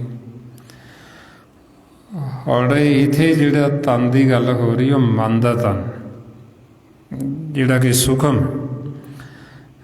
ਜਿਵੇਂ ਮਨ ਹੈ ਜੋਤ ਸਰੂਪ ਤੇ ਮਨ ਨੂੰ ਸੂਖਮ ਤਨ ਦਿੱਤਾ ਹੋਈ, ਉਹਨੂੰ ਗਿਆਨ ਇੰਦਰੀ ਕਰਮ ਇੰਦਰੀ ਦਿੱਤੇ ਹੋਏ ਨੇ ਵੱਖਰੇ। ਮਨ ਤੇ ਮਨ ਦਾ ਤਨ ਦੋਵੇਂ ਧੋਤੇ ਜਾਂਦੇ। ਮਨ ਤਨ ਧੋਵੇ ਸ਼ਬਦ ਵਿਚਾਰੀ। ਜਦੋਂ ਅਸੀਂ ਸਿਮਰਨ ਕਰਦੇ ਹਾਂ ਉਦੋਂ ਵੀ ਸਾਡਾ ਮਨ ਤੇ ਮਨ ਦਾ ਤਨ ਧੋਤਾ ਜਾਂਦਾ। ਉੱਥੇ ਵੀ ਸਾਨੂੰ ਆਹ ਤਨ ਦੀ ਗੱਲ ਨਹੀਂ ਕਰਦੇ। ਇਹ ਤਨ ਨੂੰ ਤਾਂ ਆਪਾਂ ਪਾਣੀ ਤੇ ਸਾਬਣ ਨਾਲ ਧੋਨੇ। ਉਹ ਜਿਹੜਾ ਤਨ ਸੂਖਮ ਹੈ, ਮਹਾਰਾਜ ਇਸ ਲਈ ਫਰਮਾਉਂਦੇ ਕਰ ਇਸ਼ਨਾਨ ਸਿਮਰ ਭਰਾਵਾ ਆਪਣਾ ਮਨ ਤਨ ਭਈ ਰੋਗਾ। ਬਈ ਮਨ ਤੇ ਮਨ ਦਾ ਤਨ ਦੋਵੇਂ ਰੋਗ ਰਹਿਤ ਹੋ ਜਾਣਗੇ। ਹੁਣ ਆਪਾਂ ਫਿਰ ਇਹ ਸਮਝਣਾ ਹੁੰਦਾ ਵੀ ਸਤਿਗੁਰੂ ਕਿਹੜਾ ਤਨ ਕਹਿ ਰਹੇ। ਜੇ ਅਸੀਂ ਆਹ ਸਰੀਰ ਨੂੰ ਹੀ ਇਹਨੂੰ ਹੀ ਸਮਝੀ ਜਾਵਾਂਗੇ, ਆਮ ਜੀਵ ਇਹਦੇ ਨਾਲ ਜ਼ਿਆਦਾ ਜੁੜਿਆ, ਚਮੜੇ ਦੇ ਨਾਲ, ਦ੍ਰਿਸ਼ਟ ਮਾਨ ਦੇ ਨਾਲ, ਜੇ ਅਸੀਂ ਇਹਦੇ ਨਾਲ ਗੁਰਬਾਣੀ ਗੁਰੂ ਨੂੰ ਜੋੜਾਂਗੇ ਤੇ ਫਿਰ ਅਸੀਂ ਭਰਮ 'ਚ ਜਾਵਾਂਗੇ, ਫਿਰ ਅਸੀਂ ਧੋਖਾ ਖਾਵਾਂਗੇ। ਕਿਉਂਕਿ ਜਦੋਂ ਇਹ ਤੁਹਾਨੂੰ ਕੋਈ ਸਰੀਰ ਨੂੰ ਰੋਗ ਲੱਗ ਜਾਂਦਾ ਤੇ ਅਸੀਂ ਆਖਾਂਗੇ ਅਸੀਂ ਤਾਂ ਗੁਰਬਾਣੀ ਪੜ੍ਹਦੇ ਹਾਂ, ਅਸੀਂ ਤਾਂ ਸਿਮਰਨ ਕਰਦੇ ਹਾਂ, ਸਾਨੂੰ ਰੋਗ ਕਾਹਤੋਂ ਲੱਗ ਗਿਆ। ਤੇ ਆਪਾਂ ਨੂੰ ਕਹਿੰਦੇ ਵੀ ਇਹ ਸਰੀਰ ਇਹ ਤਾਂ ਮਸ਼ੀਨਰੀ ਹੈ, ਤਾਂ ਮਹਾਂਪੁਰਖਾਂ ਦੇ ਸਰੀਰਾਂ ਨੂੰ ਵੀ ਰੋਗ ਲੱਗ ਜਾਂਦੇ। ਕਿਉਂਕਿ ਇਸ ਸੰਸਾਰ ਦੇ ਵਿੱਚੋਂ ਜਦੋਂ ਇਹ ਸਰੀਰ ਨੇ ਖਤਮ ਹੋਣਾ, ਨਾਸ ਹੋਣਾ ਹੈ, ਤੇ ਖਬਰ ਕੀ ਕਾਰਨ ਬਣਨਾ। ਸਰੀਰ ਨੂੰ ਕੋਈ ਰੋਗ ਲੱਗਣਾ ਹੈ ਜਾਂ ਕੀ ਹੋਣਾ ਇਹਨੂੰ। ਇਸ ਵਾਸਤੇ ਆਪਾਂ ਨੂੰ ਕਹਿੰਦੇ ਵੀ ਜਿਹੜੇ ਗੁਰਮੁਖ ਉਹਨਾਂ ਦਾ ਮਨ ਤੇ ਮਨ ਦਾ ਤਨ ਦੋਵੇਂ ਰੋਗ ਰਹਿਤ ਹੁੰਦੇ। ਇਸ ਲਈ ਫਰਮਾਉਂਦੇ ਮੇਰੇ RAM ਹਰ ਜਨ ਅਰੋਗ ਭਏ, ਵੀ ਜਿਹੜੇ ਹਰੀ ਦੇ ਜਨ ਉਹ ਰੋਗ ਨੇ, ਰੋਗਾਂ ਤੋਂ ਰਹਿਤ। ਰੋਗ ਕਿਹੜੇ ਸਨ? ਅਸੀਂ ਤਾਂ ਇਸ ਸਰੀਰ ਦੇ ਰੋਗ ਸਮਝਦੇ ਹਾਂ ਵੀ ਇਹ ਸਰੀਰ ਨੂੰ ਹੀ ਅਸੀਂ ਸਾਰਾ ਕੁਝ ਸਮਝਿਆ ਹੋਇਆ, ਅਸੀਂ ਇਹਦੇ ਰੋਗਾਂ ਤੋਂ ਜਾਣੂ। ਬਈ ਜਿਵੇਂ ਸਰੀਰ ਦਾ ਕੁਛ ਦੁਖਦਾ ਹੈ, ਜਿਵੇਂ ਆਮ ਜੀਵ ਕਹਿ ਦਿੰਦੇ ਮੇਰੇ ਗੋਡੇ ਦੁਖਦੇ ਜੀ, ਮੋਢੇ ਦੁਖਦੇ ਜੀ। ਹੁਣ ਗੁਰਬਾਣੀ ਗੁਰੂ ਵਿੱਚ ਇਹਨਾਂ ਦੀ ਗੱਲ ਨਹੀਂ ਕੀਤੀ, ਕਿਸੇ ਭਗਤ ਨੇ ਨਹੀਂ ਆਖਿਆ ਵੀ ਮੇਰਾ ਆਹ ਦੁਖਦਾ ਜੀ, ਕਿਉਂਕਿ ਉਹ ਤਾਂ ਸਰੀਰ ਦੀ ਗੱਲ ਹੀ ਨਹੀਂ ਕਰਦੀ। ਉਹਨਾਂ ਨੇ ਤਾਂ ਮਨ ਤੇ ਮਨ ਦੇ ਤਨ ਦੀ ਗੱਲ ਕੀਤੀ ਹੈ, ਜਿਹੜਾ ਕਿ ਸੂਖਮ ਹੈ। ਇਹ ਸਰੀਰ ਜਿਹੜਾ ਤਾਂ ਹੈ ਹੀ ਨਾਸਵਾਨ ਹੈ, ਇਹ ਤਾਂ ਖਤਮ ਹੋਣਾ, ਇਹ ਤਾਂ ਇੱਕ ਦਿਨ ਅਸੀਂ ਛੱਡਣਾ ਹੀ ਛੱਡਣਾ ਇੱਥੇ। ਤਾਂ ਫਿਰ ਆਪਾਂ ਨੂੰ ਕਹਿੰਦੇ ਵੀ ਅਸੀਂ ਇਸ ਸਰੀਰ ਤੋਂ ਉੱਪਰ ਉੱਠਣਾ ਹੁੰਦਾ। ਹੁਣ ਬਹੁਤੇ ਜੀਵ ਸੰਸਾਰ ਦੇ ਵਿੱਚ ਕੀ ਕਰਦੇ ਵੀ ਉਹ ਜਦੋਂ ਗੁਰਬਾਣੀ ਵੀ ਪੜ੍ਹਦੇ ਜਾਂ ਗੁਰੂ ਘਰ ਵੀ ਆਉਂਦੇ, ਉਹ ਇਹ ਤਨ ਦੀ ਤੰਦਰੁਸਤੀ ਮੰਗਦੇ ਵੀ ਸਾਡਾ ਸਰੀਰ ਠੀਕ ਠਾਕ ਰਵੇ ਜੀ, ਸਾਡੇ ਸਰੀਰ ਨੂੰ ਕੋਈ ਰੋਗ ਨਾ ਲੱਗ ਜੀ। ਹੁਣ ਇਹ ਸਰੀਰ ਮਸ਼ੀਨਰੀ ਹਰ ਸਮੇਂ ਇੱਕੋ ਜਿਹਾ ਤਾਂ ਰਹਿਣਾ ਨਹੀਂ। ਜੇ ਮਸ਼ੀਨਰੀ ਚੱਲਦੀ ਹੈ ਤੇ ਉਹਨੇ ਖਰਾਬ ਵੀ ਹੋਣਾ। ਹੁਣ ਜਦੋਂ ਇਹ ਸਰੀਰ ਦੇ ਵਿੱਚ ਕੋਈ ਨੁਕਸ ਪੈ ਜਾਂਦਾ ਹੈ, ਕੋਈ ਬਿਮਾਰੀ ਆ ਜਾਂਦੀ, ਤੇ ਉਹ ਫਿਰ ਉਹ ਕਹਿੰਦੇ ਵੀ ਸਾਡਾ ਤਾਂ ਜੀ ਮਨ ਹੀ ਟੁੱਟ ਗਿਆ, ਸਾਡੀ ਤਾਂ ਸ਼ਰਧਾ ਹੀ ਭੰਗ ਹੋ ਗਈ। ਬਈ ਜੋ ਅਸੀਂ ਸੁਖਣਾ ਸੁਖੀ ਸੀ, ਜੋ ਮੰਗਿਆ ਸੀ ਉਹ ਤਾਂ ਹੋਇਆ ਹੀ ਨਹੀਂ। ਹੁਣ ਉਹਨਾਂ ਨੂੰ ਇਹ ਨਹੀਂ ਭੇਦ ਹੁੰਦਾ ਵੀ ਅਸੀਂ ਇਹ ਤੋਂ ਤਾਂ ਉੱਪਰ ਉੱਠਣਾ ਸੀ। ਸਤਿਗੁਰੂ ਇਹਦੀ ਤਾਂ ਗੱਲ ਹੀ ਨਹੀਂ ਕਰਦੇ, ਉਹ ਤਾਂ ਕਹਿੰਦੇ ਇਹਨੂੰ ਛੱਡੋ, ਵੀ ਇਹ ਤਾਂ ਹੈ ਹੀ ਨਾਸਵਾਨ, ਇਹ ਤਾਂ ਹੈ ਹੀ ਮਿਥਿਆ ਹੋਇਆ, ਇਹਨੂੰ ਤਾਂ ਇੱਕ ਦਿਨ ਛੱਡ ਕੇ ਜਾਣਾ ਹੀ ਜਾਣਾ। ਹੁਣ ਅਸੀਂ ਛੱਡਣਾ ਤਾਂ ਇਹ ਸਰੀਰ ਨੂੰ ਸੀ, ਉਹ ਫਿਰ ਕੀ ਕਰਦੇ, ਉਹ ਫਿਰ ਗੁਰਬਾਣੀ ਗੁਰੂ ਨੂੰ ਹੀ ਪੜ੍ਹਨਾ ਛੱਡ ਦਿੰਦੇ, ਉਹ ਫਿਰ ਸੰਗਤ ਹੀ ਕਰਨਾ ਛੱਡ ਦਿੰਦੇ। ਉਹ ਕਹਿੰਦੇ ਵੀ ਜੇ ਸਰੀਰ ਨੂੰ ਇਸੇ ਤਰ੍ਹਾਂ ਬਿਮਾਰ ਹੀ ਹੋਣਾ ਅਸੀਂ, ਤੇ ਫਿਰ ਸਾਨੂੰ ਫਾਇਦਾ ਕੀ ਹੈ ਪੜ੍ਹਨ ਦਾ, ਜਾਂ ਸਾਨੂੰ ਫਾਇਦਾ ਕੀ ਹੈ ਗੁਰੂ ਘਰ ਜਾਣ ਦਾ। ਹੁਣ ਮਹਾਰਾਜ ਸੱਚੇ ਪਾਤਸ਼ਾਹ ਸਾਨੂੰ ਸਮਝਾਉਂਦੇ ਵੀ ਇਹ ਤਾਂ ਗੁਰਮੁਖਾਂ ਦੇ ਸਰੀਰ, ਜਿਹੜੇ ਮਹਾਂਪੁਰਖਾਂ ਦੇ ਸਰੀਰ, ਉਹਨਾਂ ਦੇ ਨੂੰ ਵੀ ਰੋਗ ਲੱਗ ਜਾਂਦੇ। ਗੁਰੂ ਸਾਹਿਬਾਨਾਂ ਦਾ ਆਪਾਂ ਜੀਵਨ ਦੇਖ ਲਈਏ, ਭਗਤਾਂ ਦਾ ਜੀਵਨ ਦੇਖ ਲਈਏ, ਜਿਨ੍ਹਾਂ ਦੀ ਗੁਰਬਾਣੀ, ਉਹਨਾਂ ਨੂੰ ਵੀ ਸਰੀਰ ਵਿੱਚ ਕਿੰਨੇ ਕਸ਼ਟ ਆਏ। ਸੋ ਇਸ ਵਾਸਤੇ ਆਪਾਂ ਨੂੰ ਸੱਚੇ ਪਾਤਸ਼ਾਹ ਸਮਝਾਉਂਦੇ ਵੀ ਇਹ ਸਰੀਰ ਨੂੰ ਤਾਂ ਅਸੀਂ ਪਹਿਲਾਂ ਹੀ ਛੱਡਣਾ ਸਿੱਖਣਾ, ਵੀ ਇਹ ਤਾਂ ਹੈ ਹੀ ਬੇਗਾਨਾ ਹੈ, ਇਹਦਾ ਕਾਹਦਾ ਗਰਭ ਕਰਨਾ, ਇਹਦੀ ਕਾਹਦੀ ਹਉਮੈ ਕਰਨੀ ਜਿਹੜੀ ਪਰਾਈ ਵਸਤੂ ਹੋਵੇ। ਜੋ ਮਹਾਰਾਜ ਕਹਿੰਦੇ ਵਸਤ ਪਰਾਈ ਗਰਭ ਕਰੇ ਮੂਰਖ ਆਪ ਗਣਾਈ। ਬਈ ਮੂਰਖ ਜੀਵ ਹੈ ਜਿਹੜਾ, ਉਹ ਪਰਾਈ ਵਸਤੂ ਤੇ ਮਨ ਕਰੀ ਜਾਂਦਾ, ਉਹਨੂੰ ਹੀ ਆਪਦੀ ਸਮਝੀ ਜਾਂਦਾ ਵੀ ਮੇਰਾ ਇਹ 'ਚ। ਜਦੋਂ ਕਹਿੰਦਾ ਮੇਰਾ ਹੈ, ਤੇ ਫਿਰ ਜਦੋਂ ਕੋਈ ਤਕਲੀਫ ਹੁੰਦੀ ਤੇ ਫਿਰ ਤਕਲੀਫ ਵੀ ਆਪਦੇ ਤੇ ਹੀ ਲੈਂਦਾ, ਮੈਨੂੰ ਹੀ ਤਕਲੀਫ ਹੈ ਜੀ। ਜੇ ਹੁਣ ਅਸੀਂ ਸਮਝੀਏ ਵੀ ਸਾਡਾ ਤਾਂ ਹੈ ਹੀ ਨਹੀਂ, ਬੇਗਾਨਾ ਹੈ, ਫਿਰ ਜੇ ਸਰੀਰ ਨੂੰ ਕੋਈ ਤਕਲੀਫ ਹੋਏਗੀ ਵੀ, ਜੇ ਇਹਨੂੰ ਕੋਈ ਰੋਗ ਲੱਗੇਗਾ ਵੀ, ਤੇ ਅਸੀਂ ਛੱਡ ਕੇ ਪਾਸੇ ਹੋ ਜਾਵਾਂਗੇ। ਬਈ ਜਿਹਦਾ ਹੈਗਾ ਉਹ ਠੀਕ ਕਰੇ, ਇਹ ਕਰਨਾ ਕਰੇ, ਨਹੀਂ ਕਰਨਾ ਨਾ ਕਰੇ, ਸਾਡਾ ਕਿਹੜਾ ਹੈਗਾ। ਜਿਵੇਂ ਹੁਣ ਆਪਾਂ ਕਿਸੇ ਕਿਰਾਏ ਦੇ ਮਕਾਨ 'ਚ ਰਹਿੰਦੇ ਹੋਈ, ਤੇ ਮਾਲਕ ਕੋਈ ਹੋਰ ਹੋਵੇ, ਤੇ ਆਪਾਂ ਆਖਾਂਗੇ ਵੀ ਅਸੀਂ ਤਾਂ ਜਿਹੜਾ ਕਿਰਾਏ ਤੇ ਰਹਿੰਦੇ ਕਿਹੜਾ ਸਾਡਾ, ਜੇ ਹੁਣ ਠੀਕ ਕਰਾਉਣਾ ਤੇ ਮਾਲਕ ਕਰਾਵੇ। ਤੇ ਇਸੇ ਤਰ੍ਹਾਂ ਹੀ ਜੇ ਉਹਨੇ ਕਰਾਉਣਾ ਤੇ ਕਰਾਵੇ, ਨਹੀਂ ਅਸੀਂ ਖਾਲੀ ਕਰ ਦਿੰਦੇ। ਹੁਣ ਇਸੇ ਤਰ੍ਹਾਂ ਹੀ ਆਪਾਂ ਨੂੰ ਕਹਿੰਦੇ ਵੀ ਇਹ ਜਿਹੜਾ ਸਰੀਰ ਹੈ, ਅਸੀਂ ਕੋਈ ਇਹਦੇ ਵਿੱਚ ਪੱਕੇ ਨਹੀਂ ਰਹਿਣਾ ਇੱਥੇ। ਇਹ ਤਾਂ ਜਿਵੇਂ ਇਸ ਤਰ੍ਹਾਂ ਵੀ ਜਿਵੇਂ ਤਰਵਰ ਹੁੰਦਾ ਦਰਖਤ, ਪੰਛੀ ਆਉਂਦੇ ਰਾਤ ਗੁਜ਼ਾਰਦੇ ਤੇ ਮੁੜ ਕੇ ਫਿਰ ਉੱਡ ਜਾਂਦੇ। ਇਸੇ ਤਰ੍ਹਾਂ ਹੀ ਸਾਡਾ ਇਹਦੇ ਤੇ ਵਸੇਰਾ ਹੈ। ਇਉਂ ਮਹਾਰਾਜ ਕਹਿੰਦੇ ਪ੍ਰਾਣੀ ਕਿਆ ਮੇਰਾ ਕਿਆ ਤੇਰਾ, ਜੈਸੇ ਦਰਬਾਰ ਪੰਖ ਵਸੇਰਾ, ਵੀ ਕੀ ਮੇਰਾ ਤੇ ਕੀ ਤੇਰਾ। ਇਥੇ ਕਿਹੜਾ ਅਸੀਂ ਸਦਾ ਬੈਠੇ ਰਹਿਣਾ ਵੀ ਜਿਹੜਾ ਅਸੀਂ ਲੜੀਏ ਕਿਸੇ ਨਾਲ। ਹੁਣ ਜਦੋਂ ਸਾਡਾ ਹੈ ਹੀ ਨਹੀਂ ਤੇ ਬਸੇਰਾ ਹੈ, ਤੇ ਜਦੋਂ ਰਾਤ ਬੀਤ ਗਈ ਤੇ ਉੱਡ ਕੇ ਚਲੇ ਜਾਣਾ। ਹੁਣ ਇਸੇ ਤਰ੍ਹਾਂ ਹੀ ਅਸੀਂ ਤਾਂ ਰੋਜ਼ ਦੀ ਰੋਜ਼ ਇੱਥੇ ਆਉਂਦੇ, ਜੇ ਸਮਾਂ ਰਹਿੰਦੇ ਤੇ ਮੁੜ ਕੇ ਵਾਪਸ ਚਲੇ ਜਾਂਦੇ। ਰੋਜ਼ ਦੀ ਰੋਜ਼ ਦਾ ਖੇਲ ਦਿਵਸ ਰਾਤ ਤੋਂ ਦਾਈ ਦਾਇਆ ਖੇਲੇ ਸਗਲ ਜਗਤ। ਇਹ ਸੰਸਾਰ ਦੇ ਵਿੱਚ ਸਾਰਾ ਖੇਲ ਜਿਹੜਾ ਉਲਟ ਹੈ, ਪੁੱਠਾ ਹੈ। ਗੁਰਬਾਣੀ ਗੁਰੂ ਜੀ ਆਪਾਂ ਨੂੰ ਸਿੱਧਾ ਦੱਸਿਆ ਹੋਇਆ। ਜਿਵੇਂ ਹੁਣ ਜਿਹਨੂੰ ਆਪਾਂ ਦਿਨ ਕਹਿੰਦੇ ਨੂੰ ਰਾਤ ਕਹਿੰਦੇ, ਹੁਣ ਇੱਥੇ ਰਾਤ ਨੂੰ ਆਪਾਂ ਜਿਵੇਂ ਦੇਖਦੇ ਪੰਛੀ ਰਾਤ ਨੂੰ ਆ ਕੇ ਦਰਖਤਾਂ 'ਤੇ ਬੈਠ ਜਾਂਦੇ, ਜਦੋਂ ਦਿਨ ਹੁੰਦਾ ਤੇ ਉੱਡ ਜਾਂਦੇ। ਹੁਣ ਇਸੇ ਤਰ੍ਹਾਂ ਹੀ ਇਹਨੂੰ ਰਾਤ ਕਹਿੰਦੇ।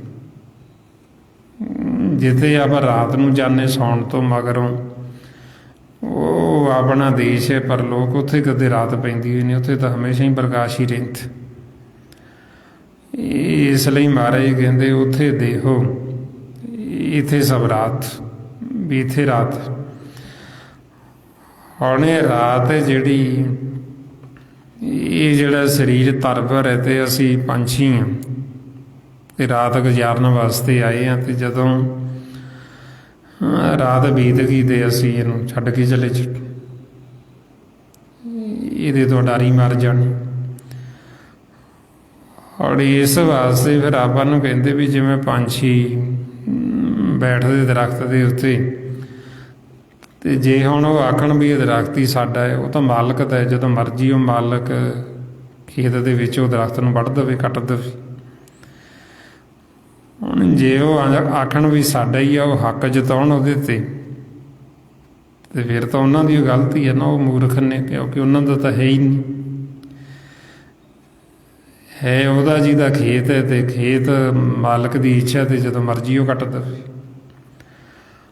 ਹੁਣ ਇਸੇ ਤਰ੍ਹਾਂ ਹੀ ਫਿਰ ਆਪਾਂ ਨੂੰ ਸਮਝਾਉਂਦੇ ਵੀ ਅਸੀਂ ਇੱਥੇ ਕੁਝ ਸਮੇਂ ਵਾਸਤੇ ਆਏ ਹਾਂ, ਤੇ ਸਾਡੇ ਜੀਵਨ ਦੀ ਜਿਹੜੀ ਰਾਤ ਉਹ ਬੀਤਦੀ ਜਾ ਰਹੀ, ਲੰਘਦੀ ਜਾ ਰਹੀ। ਤੇ ਸਾਨੂੰ ਕਹਿੰਦੇ ਵੀ ਕਿਤੇ ਸੁੱਤੇ ਹੀ ਨਾ ਲੰਘਾ ਲਿਓ ਸਾਰੀ,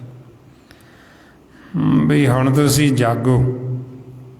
ਮਹਾਰਾਜ ਇਸ ਲਈ ਫਰਮਾਉਂਦੇ ਪ੍ਰਾਣੀ ਤੂੰ ਆਇਆ ਲਾਹਾ ਲੈਣ, ਲਗਾ ਕਿਤ ਕੋ ਫਕੜੇ ਸਭ ਮੁੱਕਦੀ ਚੱਲੀ ਰਹਿਣ। ਬਈ ਸਾਡੀ ਰਾਤ ਜਿਹੜੀ ਇਹ ਮੁੱਕਦੀ ਜਾ ਰਹੀ, ਇੱਕ ਦਿਨ ਖਤਮ ਹੋ ਜਾਣੀ। ਇਹ ਆਪਾਂ ਨੂੰ ਕਹਿੰਦੇ ਵੀ ਹੁਣ ਤੁਸੀਂ ਜਾਗੋ। ਜਿਵੇਂ ਆਪਾਂ ਰਾਤ ਨੂੰ ਕਹਿੰਦੇ ਹਾਂ ਵੀ ਸੌਂ ਜਾਂਦੇ ਹਾਂ, ਤੇ ਸਵੇਰ ਨੂੰ ਆਪਾਂ ਕਹਿੰਦੇ ਵੀ ਜੇ ਪਿਛਲੀ ਰਾਤ ਨਾ ਜਾਗੇ ਵੀ ਅੰਮ੍ਰਿਤ ਵੇਲੇ ਜਾਗਣਾ ਚਾਹੀਦਾ ਜੀ, ਜਾਗ ਕੇ ਸਿਮਰਨ ਕਰਨਾ ਚਾਹੀਦਾ, ਬਾਣੀ ਪੜ੍ਹਨੀ ਚਾਹੀਦੀ। ਹੁਣ ਇਸੇ ਤਰ੍ਹਾਂ ਹੀ ਸਾਡੇ ਜਿਹੜੀ ਜੀਵਨ ਦੀ ਰਹਿਣ ਹੈ, ਜਦੋਂ ਪਿਛਲਾ ਪਹਿਰ ਆ ਗਿਆ, ਸਮਝ ਲਓ ਵੀ ਅਸੀਂ ਖੇਤ ਸੀ ਜਿਹੜਾ ਵੱਢਣ 'ਤੇ ਆ ਗਿਆ, ਰਾਤ ਜਿਹੜੀ ਮੁੱਕਣ 'ਤੇ ਆ ਗਈ, ਜਿਹਨੂੰ ਆਪਾਂ ਕਹਿੰਦੇ ਵੀ ਬਿਰਧ ਅਵਸਥਾ ਹੋ ਗਈ ਸੀ। ਉਹ ਕਹਿੰਦੇ ਵੀ ਜੇ ਪਿਛਲੀ ਰਾਤ ਮੈਂ ਨਾ ਜਾਗੇ ਤੇ ਫਿਰ ਤਾਂ ਸਮਝ ਲਓ ਜਿਉਂਦੇ ਹੀ ਮਰੇ ਹੋਏ। ਮਹਾਰਾਜ ਇਸ ਲਈ ਕਹਿੰਦੇ ਫਰੀਦਾ ਪਿਛਲ ਰਾਤ ਨਾ ਜਾਗਿਓ, ਜੀਵੰਦੜੋ ਮੋਇਓ। ਜੇ ਤਾਂ ਰੱਬ ਵਿਸਾਰਿਆ ਤਾਂ ਰੱਬ ਨਾ ਵਿਸਰਿਓ। ਬਈ ਬੇਸ਼ੱਕ ਅਸੀਂ ਰੱਬ ਨੂੰ ਵਿਸਾਰ ਦਿੱਤਾ, ਪਰ ਰੱਬ ਨੇ ਸਾਨੂੰ ਨਹੀਂ ਵਿਸਾਰਿਆ। ਅਸੀਂ ਰੱਬ ਨੂੰ ਭੁੱਲੇ ਬੈਠੇ। ਰੱਬ ਸਾਨੂੰ ਬੜਾ ਚੰਗੀ ਤਰ੍ਹਾਂ ਜਾਣਦਾ, ਸਾਰਿਆਂ ਨੂੰ, ਸਾਡੇ ਅੰਦਰ ਦੀ ਜਾਣਦਾ। ਘਟ ਘਟ ਕੇ ਅੰਤਰ ਕੀ ਜਾਣਤ, ਭਲੇ ਬੁਰੇ ਕੀ ਪੀਰ ਪਛਾਣਤ। ਅਸੀਂ ਰੱਬ ਨੂੰ ਭੁੱਲੇ ਹਾਂ, ਰੱਬ ਸਾਨੂੰ ਨਹੀਂ ਵੀ ਭੁੱਲਾ। ਉਹ ਸਾਨੂੰ ਸਾਰਿਆਂ ਨੂੰ ਜਾਣਦਾ ਤੇ ਸਾਡੀ ਪਾਲਣਾ ਪੋਸ਼ਣਾ ਕਰਦਾ। ਹੁਣ ਸਾਨੂੰ ਕਹਿੰਦੇ ਵੀ ਜੇ ਪਿਛਲੀ ਰਾਤ ਮੈਂ ਨਾ ਜਾਗੇ ਫਿਰ ਤਾਂ ਜਿਉਂਦੇ ਹੀ ਮਰ ਗਏ। ਵੀ ਤੁਸੀਂ ਜਾਗਦੇ ਕਿਉਂ ਨਹੀਂ? ਜਾਗੋ, ਜਾਗੋ ਜਾਗੋ ਸੁੱਤਿਓ, ਚੱਲਿਆ ਬਣਜਾਰਾ। ਬਈ ਸੁਤੇ ਨਾ ਰਹੋ, ਹੁਣ ਜਾਗੋ ਜਾਗ ਸਲੋਨੜੀਏ, ਬੋਲੇ ਗੁਰਬਾਣੀ ਰਾਮ। ਜਿਨ ਸੁਨ ਮਨ ਅੜੀ ਅਕਥ ਕਹਾਣੀ ਰਾਮ। ਸਾਨੂੰ ਕਹਿੰਦੇ ਵੀ ਮਾਲਕ ਆਵਾਜ਼ ਦੇ ਰਿਹਾ, ਮਾਲਕ ਬੋਲ ਰਿਹਾ, ਤੁਸੀਂ ਉਹਨੂੰ ਸੁਣੋ। ਜੇ ਅਸੀਂ ਜਾਗਾਂਗੇ ਤੇ ਅਸੀਂ ਸੁਣਾਂਗੇ। ਜਿਵੇਂ ਸਵੇਰ ਨੂੰ ਗੁਰਮੁਖ ਪ੍ਰਕਾਸ਼ ਕਰਦੇ ਗੁਰੂ ਸਾਹਿਬ ਦਾ ਤੇ ਹੁਕਮਨਾਮਾ ਲੈਂਦੇ, ਹੁਕਮਨਾਮਾ ਸਾਹਿਬ ਉਹੀਓ ਗੁਰਮੁਖ ਸੁਣ ਸਕਦੇ ਜਿਹੜੇ ਜਾਗੇ ਹੋਏ ਨੇ। ਧੰਨ ਕਰਕੇ ਜਿਵੇਂ ਜਿਹੜੇ ਜਾਗਾਂਗੇ ਤੇ ਆਪਾਂ ਸੁਣ ਲਾਂਗੇ ਵੀ ਅੱਜ ਗੁਰੂ ਘਰ ਆਹ ਹੁਕਮਨਾਮਾ ਸਤਿਗੁਰਾਂ ਨੇ ਸਾਨੂੰ ਬਖਸ਼ਿਸ਼ ਕੀਤੀ। ਜਿਹੜੇ ਸੁੱਤੇ ਪਏ ਨੇ ਗੂੜੀ ਨੀਂਦ, ਉਹਨਾਂ ਨੂੰ ਕੀ ਪਤਾ ਵੀ ਕਦੋਂ ਗੁਰਮੁਖ ਉੱਠਦੇ, ਕਦੋਂ ਲੱਗਦੇ ਤੇ ਕਿਹੜਾ ਹੁਕਮਨਾਮਾ ਹੁੰਦਾ, ਕਿਉਂਕਿ ਸੁੱਤਿਆਂ ਨੂੰ ਤਾਂ ਸੁਣਨਾ ਹੀ ਨਹੀਂ। ਹੁਣ ਇਸੇ ਤਰ੍ਹਾਂ ਹੀ ਸਾਡੇ ਅੰਦਰ ਮਾਲਕ ਬੋਲ ਰਹੇ, ਉਹ ਆਵਾਜ਼ ਦੇ ਜੇ ਸਾਡਾ ਮਨ ਸੁੱਤਾ ਹੈ, ਸੁੱਤੇ ਨੂੰ ਨਹੀਂ ਪਤਾ ਵੀ ਕੀ ਹੁਕਮ ਹੈ, ਕੀ ਕਹਿ ਰਹੇ ਨੇ। ਜੇ ਮਨ ਜਾਗੇਗਾ ਤੇ ਜਾਗ ਕੇ ਉਹ ਸੁਣ ਲੇਗਾ ਵੀ ਆਹ ਹੁਕਮ ਹੈ ਮੇਰੇ ਵਾਸਤੇ। ਸਤਿਗੁਰੂ ਸਾਨੂੰ ਆਹ ਹੁਕਮ ਕਰਦੇ ਨਾਮ ਜੋ ਮਹਾਰਾਜ ਫਰਮਾਉਂਦੇ, ਇੱਕੋ ਨਾਮ ਹੁਕਮ ਹੈ, ਨਾਨਕ ਸਤਿਗੁਰ ਦੀ ਬੁਝਾਈ ਜੀ। ਬਈ ਸਾਡੇ ਸਾਰਿਆਂ ਦੇ ਮਨਾਂ ਵਾਸਤੇ ਜਿਹੜਾ ਹੁਕਮ ਉਹ ਨਾਮ ਹੈ। ਵੀ ਨਾਮ ਨੂੰ ਸੁਣੋ, ਹੁਕਮ ਨੂੰ ਸੁਣੋ, ਤੇ ਸੁਣਾਂਗੇ ਤਾਂ ਹੀ ਜੇ ਜਾਗਾਂਗੇ। ਤਾਂ ਜੇ ਸੁੱਤੇ ਪਏ ਆ ਤੇ ਫਿਰ ਤਾਂ ਸੁਣਾਂਗੇ ਹੀ ਨਹੀਂ। ਤਾਂ ਫਿਰ ਕਹਿੰਦੇ ਵੀ ਸੁੱਤਾ ਨਾ ਰਹੇ, ਮਨ ਨੂੰ ਕਹਿੰਦੇ ਬਈ ਤੂੰ ਜਾਗ। ਹੁਣ ਤਨ ਦਾ ਜਾਗਣਾ ਜਿਹੜਾ ਸਰੀਰ ਦਾ ਉਹ ਹੋਰ ਹੈ, ਮਨ ਦਾ ਜਾਗਣਾ ਹੋਰ ਹੈ। ਤਨ ਕਰਕੇ ਤਾਂ ਆਪਾਂ ਰੋਜ਼ ਹੀ ਉੱਠ ਕੱਢਦੇ। ਹੁਣ ਮਨ ਸਾਡਾ ਕਦੋਂ ਉੱਠੇਗਾ, ਸਾਡਾ ਮਨ ਕਦੋਂ ਜਾਗੇਗਾ। ਜਿਵੇਂ ਆਪਾਂ ਕਹਿਣ ਵੀ ਜਦੋਂ ਜਾਗੀਏ ਉਦੋਂ ਹੀ ਸਵੇਰਾ। ਸਾਡੇ ਮਨ ਦਾ ਸਵੇਰਾ ਉਦੋਂ ਹੁੰਦਾ ਜਦੋਂ ਇਹ ਜਾਗਦਾ। ਜਦੋਂ ਸਾਡਾ ਮਨ ਜਾਗੇਗਾ ਫਿਰ ਸਵੇਰਾ ਹੋਏਗਾ। ਜੇ ਸੁੱਤਾ ਪਿਆ ਹੈ ਤੇ ਰਾਤ ਸੁੱਤੇ ਦਾ ਜੀਵਨ ਲੰਘੀ ਜਾਂਦਾ। ਤਾਂਹੀਓ ਫਿਰ ਮਹਾਰਾਜ ਜੀ ਕਹਿੰਦੇ ਵੀ ਇਹ ਤ੍ਰੈ ਗੁਣਾਂ ਦੇ ਵਿੱਚ, ਮਾਇਆ ਦੇ ਵਿੱਚ, ਭਰਮ ਦੇ ਵਿੱਚ ਸਾਰਾ ਸੰਸਾਰ ਸੁੱਤਾ ਪਿਆ। ਰਮਾਉਂਦੇ ਤਿਹੀ ਗੁਣੀ ਸੰਸਾਰ ਭਰਮ ਸੁੱਤਾ, ਸੁੱਤਿਆਂ ਰਹਿਣ ਵਿਹਾਣੀ। ਸੁੱਤਿਆਂ ਦੀ ਰਹਿਣ ਬੀਤੀ ਜਾ ਰਹੀ ਹੈ। ਪਤਾ ਨਹੀਂ ਕਿੰਨੇ ਕੁ ਸੁੱਤੇ ਹੀ ਇੱਥੋਂ ਚਲੇ ਗਏ, ਜਾਗਦੇ ਹੀ ਨਹੀਂ। ਉਦੋਂ ਜਾਗਦੇ ਜਦੋਂ ਦਿੱਤਾ ਹੋਇਆ ਸਮਾਂ ਖਤਮ ਹੁੰਦਾ, ਫਿਰ ਜੰਮ ਫੜ ਲੈਂਦੇ, ਉਹ ਯਾਦ ਹੀ ਨਹੀਂ ਹੋਣ ਦਿੰਦੇ, ਫਿਰ ਅੱਗੇ ਜੂਨਾਂ 'ਚ ਪਾ ਦਿੰਦੇ। ਹੁਣ ਜਦੋਂ ਆਪਾਂ ਸਤਿਗੁਰਾਂ ਤੋਂ ਪੁੱਛਦੇ ਵੀ ਕਿੰਨੇ ਕੁ ਸੁੱਤੇ ਨੇ, ਮਹਾਰਾਜ ਕਹਿੰਦੇ ਅਸੰਖਾਂ ਦੀ ਗਿਣਤੀ 'ਚ। ਮਾਨੇ ਜਿਹੜੇ ਅਸੰਖਾਂ ਦੀ ਗਿਣਤੀ 'ਚ ਸੁੱਤੇ ਪਏ। ਕੋਈ ਵਿਰਲਾ ਗੁਰਮੁਖ ਜਿਹੜੇ ਰਸਨਾ ਦੁਆਰਾ ਮਾਲਕ ਦੇ ਗੁਣ ਗਾਉਂਦੇ, ਉਹਨਾਂ ਦਾ ਮਨ ਜਾਗਦਾ, ਬਾਕੀ ਸਾਰੇ ਸੁੱਤੇ ਪਏ। ਰਮਾਉਂਦੇ ਸੁੱਤੜੇ ਅਸੰਖ, ਮਾਇਆ ਝੂਠੀ ਕਾਰਨ ਨਾਨਕ ਸੇ ਜਗਨ, ਜੋ ਰਸਨਾ ਨਾਮ ਉਚਾਰਨੇ। ਬਈ ਜਿਹੜੇ ਰਸਨਾ ਦੁਆਰਾ ਮਾਲਕ ਦੇ ਗੁਣ ਗਾਉਂਦੇ, ਉਹਨਾਂ ਦਾ ਮਨ ਜਾਗਦਾ, ਬਾਕੀ ਤਾਂ ਸਭ ਸੁੱਤੇ ਪਏ। ਗੁਰੂ ਅਰਜਨ ਦੇਵ ਜੀ ਮਹਾਰਾਜ ਕਹਿੰਦੇ ਵੀ ਇੱਕ ਜਾਂ ਦੋ ਚਾਰ ਦੀ ਕੀ ਗੱਲ ਕਰੀਏ, ਇਹ ਤਾਂ ਸਾਰੇ ਹੀ ਮਨ ਸੁੱਤੇ ਪਏ ਨੇ ਇੱਥੇ। ਸਤਿਗੁਰੂ ਫਰਮਾਉਂਦੇ, ਇੱਕ ਦੋ ਚੋ ਕਿਆ ਗੁਣੀ, ਸਭ ਏਕੇ ਸਾਧ ਮੁੱਠੀ। ਬਈ ਸਭ ਮਾਇਆ ਦੇ ਮੋਹ ਦੇ ਵਿੱਚ ਸੁੱਤੇ ਪਏ। ਐਸਾ ਮਾਇਆ ਦਾ ਮੋਹ ਮਿੱਠਾ ਲੱਗਿਆ ਪਿਆਰਾ ਮਨ ਨੂੰ, ਸੌਂ ਗਿਆ। ਕਿਵੇਂ ਸੁੱਤਾ? ਸਤਿਗੁਰੂ ਕਹਿੰਦੇ ਮਨ ਮੁਖ ਸੁੱਤਾ, ਮਾਇਆ ਮੋਹ ਪਿਆਰ। ਮਾਇਆ ਦੇ ਮੋਹ ਦੇ ਵਿੱਚ, ਮਾਇਆ ਦੇ ਪਿਆਰ ਦੇ ਵਿੱਚ ਸੁੱਤਾ ਪਿਆ। ਹੁਣ ਜਾਗਦੇ ਕੌਣ? ਕਹਿੰਦੇ ਸੋ ਜਾਗੇ ਜਿਨ ਨਾਮ ਪਿਆਰ। ਜਿਨ੍ਹਾਂ ਦਾ ਪਿਆਰ ਮਾਲਕ ਦੇ ਨਾਮ ਦੇ ਨਾਲ ਹੈ ਉਹ ਗੁਰਮੁਖ ਜਾਗਦੇ, ਬਾਕੀ ਸਭ ਸੁੱਤੇ ਪਏ। ਜਿਹੜੇ ਫਿਰ ਜਾਗਦੇ ਉਹ ਰਾਮ ਦੇ ਪਿਆਰੇ, ਮਾਲਕ ਦੇ ਪਿਆਰੇ, ਜਿਹੜੇ ਪਰਮਾਤਮਾ ਨੂੰ ਪਿਆਰ ਕਰਦੇ ਉਹ ਜਾਗਦੇ। ਸਤਿਗੁਰੂ ਕਹਿੰਦੇ ਭਿੰਨੀ ਰੈਣੜੀਏ ਚਮਕਣ ਤਾਰੇ, ਜਾਗਣ ਸੰਤ ਜਨਾ ਮੇਰੇ ਰਾਮ ਪਿਆਰੇ। ਜਿਹੜੇ ਰਾਮ ਦੇ ਪਿਆਰੇ ਉਹ ਜਾਗਦੇ। ਕਿਵੇਂ ਜਾਗਦੇ? ਇਹ ਨਹੀਂ ਬਈ ਉਹ ਸਰੀਰ ਕਰਕੇ ਸੌਂਦੇ ਨਹੀਂ, ਉਹਨਾਂ ਦਾ ਮਨ ਜਾਗਦਾ, ਉਹ ਆਂਦੇ ਨੇ ਜਾਗਦੇ। ਜਦੋਂ ਇਸ ਲੋਕ 'ਚ ਆਉਂਦੇ ਇੱਥੇ ਵੀ ਜਾਗਦੇ, ਜਦੋਂ ਇਹ ਲੋਕ ਨੂੰ ਛੱਡ ਕੇ ਜਾਂਦੇ ਉੱਥੇ ਵੀ ਜਾਗਦੇ ਪਰਲੋਕ 'ਚ। ਉਹਨੂੰ ਕਹਿੰਦੇ ਆਂਦਨ ਜਾਗਣਾ। ਇਹ ਆਂਦਨ ਕਿਵੇਂ ਜਾਗੀਏ? ਸਤਿਗੁਰੂ ਕਹਿੰਦੇ ਜੇ ਅਸੀਂ ਪਰਮਾਤਮਾ ਦਾ ਸਿਮਰਨ ਕਰੀਏ ਇਹ ਸਾਡਾ ਮਨ ਜਿਹੜਾ ਆਂਦਨ ਜਾਗ ਸਕਦਾ। ਪ੍ਰਭ ਕੇ ਸਿਮਰਨ ਆਂਦਨ ਜਾਗੇ। ਵੀ ਜੇ ਅਸੀਂ ਮਾਲਕ ਦਾ ਸਿਮਰਨ ਕਰਾਂਗੇ ਤੇ ਆਂਦਨ ਜਾਗ ਪਾਂਗੇ। ਹੁਣ ਕਿਵੇਂ ਸਾਡੇ ਮਨ ਨੇ ਜਾਗਣਾ? ਉਹਦੇ ਵਾਸਤੇ ਸਤਿਗੁਰੂ ਆਪਾਂ ਨੂੰ ਇਹ ਸਵਾਸ ਗਿਰਾ ਸਿਮਰਨ ਅਭਿਆਸ ਦੱਸਦੇ ਨੇ। ਆਓ ਸਾਰੇ ਗੁਰਮੁਖ ਪਿਆਰੇ ਕਰੋ ਜੀ ਸ਼ੁਰੂ। ਵਾਹਿਗੁਰੂ ਵਾਹਿਗੁਰੂ ਵਾਹਿਗੁਰੂ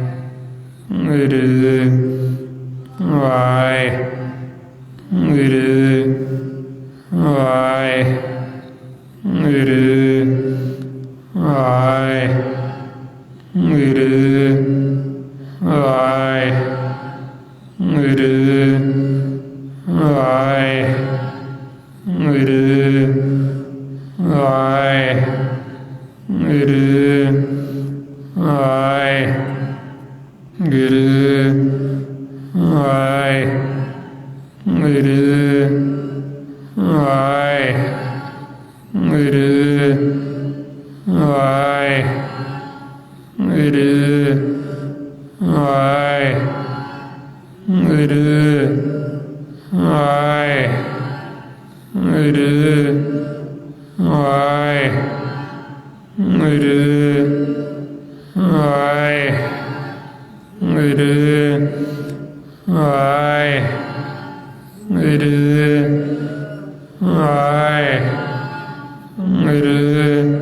ਵਾਹਿਗੁਰੂ ਜੀ ਕਾ ਖਾਲਸਾ, ਵਾਹਿਗੁਰੂ ਜੀ ਕੀ ਫਤਿਹ।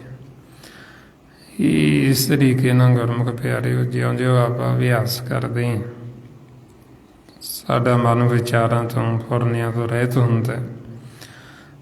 ਜਦੋਂ ਸਾਡਾ ਮਨ ਬਿਲਕੁਲ ਵਿਚਾਰਾਂ ਤੋਂ ਰਹਿਤ ਹੋ ਜਾਏਗਾ, ਫਿਰ ਜਾਗ ਪੈਂਦਾ। ਉਹਦਾ ਆਵਾ ਕੋਈ ਸੌਣ ਵਾਲੀ ਚੀਜ਼ ਨਹੀਂ ਹੈ, ਆਵਾ ਜੋਤ ਸਰੂਪ, ਪ੍ਰਕਾਸ਼ ਰੂਪ। ਸੋ ਤਾਂ ਸਾਡੇ ਮਨ ਨੂੰ ਉਦੋਂ ਕਹਿੰਦੇ ਗੁਰਬਾਣੀ ਗੁਰੂ 'ਚ, ਜਦੋਂ ਇਹ ਵਿਚਾਰਾਂ 'ਚ ਹੁੰਦਾ, ਭਰਮ ਦੇ ਵਿੱਚ। ਫਿਰ ਕਹਿੰਦੇ ਵਿਚਾਰਾਂ 'ਚ, ਭਰਮ 'ਚ ਜਾ ਕੇ ਸੌਂ ਗਏ। ਜਦੋਂ ਅਸੀਂ ਵਿਚਾਰਾਂ ਫੁਰਨਿਆਂ ਤੋਂ ਰਹਿਤ ਹੋ ਜਾਵਾਂਗੇ, ਭਰਮ ਸਾਡਾ ਖਤਮ ਹੋ ਜਾਏਗਾ, ਤੇ ਫਿਰ ਤਾਂ ਅਸੀਂ ਜਾਗਾਂਗੇ, ਕਿਉਂਕਿ ਅਸੀਂ ਸੌਣ ਵਾਲੇ ਉੱਦਾਂ ਤਾਂ ਹੈ ਹੀ ਨਹੀਂ। ਇਸ ਵਾਸਤੇ ਫਿਰ ਆਪਾਂ ਨੂੰ ਸਮਝਾਉਂਦੇ ਵੀ ਮਨ ਨੂੰ ਵਿਚਾਰਾਂ ਤੋਂ, ਫੁਰਨਿਆਂ ਤੋਂ ਰਹਿਤ ਕਰੋ। ਇਹ ਵਿਚਾਰਾਂ ਕਰਕੇ ਹੀ ਅਸੀਂ ਪਰਮਾਤਮਾ ਤੋਂ ਦੂਰ ਹਾਂ। ਵਿਚਾਰ ਹੀ ਭਰਮ ਨੇ, ਇਹਨਾਂ ਨੂੰ ਹੀ ਭਰਮ ਦਾ, ਪੜਦਾ, ਕਾਲ ਦਾ ਜਾਲ ਕਹਿੰਦੇ, ਇਹਨੂੰ ਹੀ ਕੂੜ ਦੀ ਪਾਲ ਕਹਿੰਦੇ। ਜੋ ਮਹਾਰਾਜ ਸਾਨੂੰ ਰੋਜ਼ ਫਰਮਾਉਂਦੇ, ਕਿਵ ਸਚਿਆਰਾ ਹੋਈਏ, ਕਿਵ ਕੂੜੇ ਟੁੱਟੇ ਪਾਲ। ਇਹ ਕੂੜ ਦੀ ਪਾਲ ਕੋਈ ਹੋਰ ਨਹੀਂ, ਇਹ ਸਾਡੇ ਵਿਚਾਰ। ਹੁਣ ਇਸ ਵਾਸਤੇ ਫਿਰ ਆਪਾਂ ਨੂੰ ਕਹਿੰਦੇ ਬਈ ਇਹ ਕੂੜ ਦੀ ਪਾਲ ਕਰਕੇ ਅਸੀਂ ਮਾਲਕ ਤੋਂ ਵਿਛੜੇ, ਪਰਮਾਤਮਾ ਤੋਂ ਅਸੀਂ ਦੂਰ ਹਾਂ, ਤਾਂਹੀਓ ਅਸੀਂ ਦੁਖੀ ਹਾਂ। ਤਾਂਹੀਓ ਮਹਾਰਾਜ ਕਹਿੰਦੇ, ਜੋ ਜੀ ਵਿਛੜੇ ਹਰਿ ਤੇ, ਸੋ ਸੁੱਖ ਨਾ ਵਸਣ ਭੈਣ। ਵੀ ਜਿਹੜੇ ਹਾੜੀ ਤੋਂ, ਮਾਲਕ ਤੋਂ ਵਿਛੜੇ ਹੋਏ ਨੇ, ਵਿਛੜੇ ਕੌਣ ਨੇ? ਜਿਨ੍ਹਾਂ ਦੇ ਵਿੱਚ ਇਹ ਪੜਦਾ ਦੀਵਾਰ ਕੜੀ ਵਿੱਚ, ਉਹਨਾਂ ਦਾ ਵਿਛੋੜਾ ਪਿਆ ਹੋਇਆ। ਉਹ ਕਹਿੰਦੇ ਉਹ ਸੁਖੀ ਨਹੀਂ ਵਸ ਸਕਦੇ। ਇਸ ਲਈ ਫਿਰ ਕਹਿੰਦੇ, ਹਰ ਪੈਰ ਬਿਨ ਚੈਨ ਨਾ ਪਾਈਏ, ਖੋਜ ਡਿਠੇ ਸਭ ਗੈਣ। ਬਈ ਪਰਮਾਤਮਾ ਦੇ ਮਿਲਾਪ ਤੋਂ ਬਿਨਾਂ ਕਿਵੇਂ ਮਨ ਨੂੰ ਚੈਨ ਆਵੇ, ਕਿਵੇਂ ਇਹਨੂੰ ਸੁੱਖ ਮਿਲੇ, ਕਿਵੇਂ ਇਹਨੂੰ ਸ਼ਾਂਤੀ, ਕਿਵੇਂ ਇਹਨੂੰ ਸਹਿਜ ਆਵੇ। ਇਸ ਵਾਸਤੇ ਫਿਰ ਆਪਾਂ ਨੂੰ ਕਹਿੰਦੇ ਵੀ ਹੁਣ ਅਸੀਂ ਮਿਲ ਸਕਦੇ। ਤੇ ਮਿਲਾਪ ਵਾਸਤੇ ਫਿਰ ਆਪਾਂ ਨੂੰ ਗੁਰਬਾਣੀ ਗੁਰੂ ਇਹ ਸਾਰਾ ਰਸਤਾ ਦੱਸ ਰਹੇ ਵੀ ਕਿਵੇਂ ਅਸੀਂ ਮਾਲਕ ਤੋਂ ਵਿਛੜੇ ਹਾਂ, ਅਤੇ ਕਿਵੇਂ ਹੁਣ ਅਸੀਂ ਵਾਪਸ ਮਿਲਾਪ ਕਰ ਸਕਦੇ। ਤੇ ਜੇ ਹੁਣ ਅਸੀਂ ਮਿਲਾਪ ਕਰ ਲਾਂਗੇ, ਫਿਰ ਅਸੀਂ ਸਦਾ ਵਾਸਤੇ ਅਮਰ ਹੋ ਜਾਵਾਂਗੇ। ਸਾਡਾ ਇਹ ਆਵਾਗਮਨ ਦਾ ਜਿਹੜਾ ਚੱਕਰ, ਇਹ ਸਦਾ ਲਈ ਮਿਟ ਜੇਗਾ। ਫਿਰ ਜਦੋਂ ਸਾਡਾ ਦਿੱਤਾ ਹੋਇਆ ਸਮਾਂ ਖਤਮ ਹੋਏਗਾ, ਅਸੀਂ ਸਿੱਧਾ ਹੀ ਮਾਲਕ 'ਚ ਲੀਨ ਹੋ ਜਾਵਾਂਗੇ, ਤੇ ਆਪਣੀ ਜੋਤ ਵਿੱਚ ਜੋਤ ਮਿਲ ਜੇਗੀ, ਤੇ ਸਦਾ ਵਾਸਤੇ ਸਾਨੂੰ ਅਮਰ ਪਦ ਵੀ ਮਿਲ ਜਾਂਦੀ। ਇਸ ਵਾਸਤੇ ਹੁਣ ਆਪਾਂ ਕੋਸ਼ਿਸ਼ ਕਰਨੀ, ਵੱਧ ਤੋਂ ਵੱਧ ਅਭਿਆਸ ਕਰਨਾ, ਵੀ ਤਾਂ ਕਿ ਸਾਡਾ ਮਨ ਇਹ ਸੁੱਤਾ ਹੋਇਆ ਜਾਗੇ। ਇਹ ਕੂੜ ਦੀ ਪਾਲ ਹੈ ਜਿਹੜੀ, ਇਹ ਦੀਵਾਰ ਟੁੱਟੇ। ਅਤੇ ਗੁਰਬਾਣੀ ਗੁਰੂ ਨੂੰ ਜਦੋਂ ਪੜ੍ਹਦੇ ਹਾਂ, ਸਹਿਜ ਵਿੱਚ ਵਿਚਾਰ ਕੇ, ਵੀ ਤਾਂ ਕਿ ਸਾਡਾ ਮਨ ਪਾਸੇ ਨਾ ਜਾਵੇ, ਸਾਡਾ ਮਨ ਧੋਤਾ ਜਾਵੇ। ਅਤੇ ਵੱਧ ਤੋਂ ਵੱਧ ਅਸੀਂ ਸਤ ਸੰਗਤ ਕਰਨੀ। ਜਿੰਨੀ ਆਪਾਂ ਸੰਗਤ ਕਰਦੇ ਹਾਂ, ਓਨਾ ਹੀ ਆਪਾਂ ਨੂੰ ਇਹ ਲਾਭ ਹੁੰਦਾ, ਓਨਾ ਹੀ ਲਾਹਾ ਹੁੰਦਾ।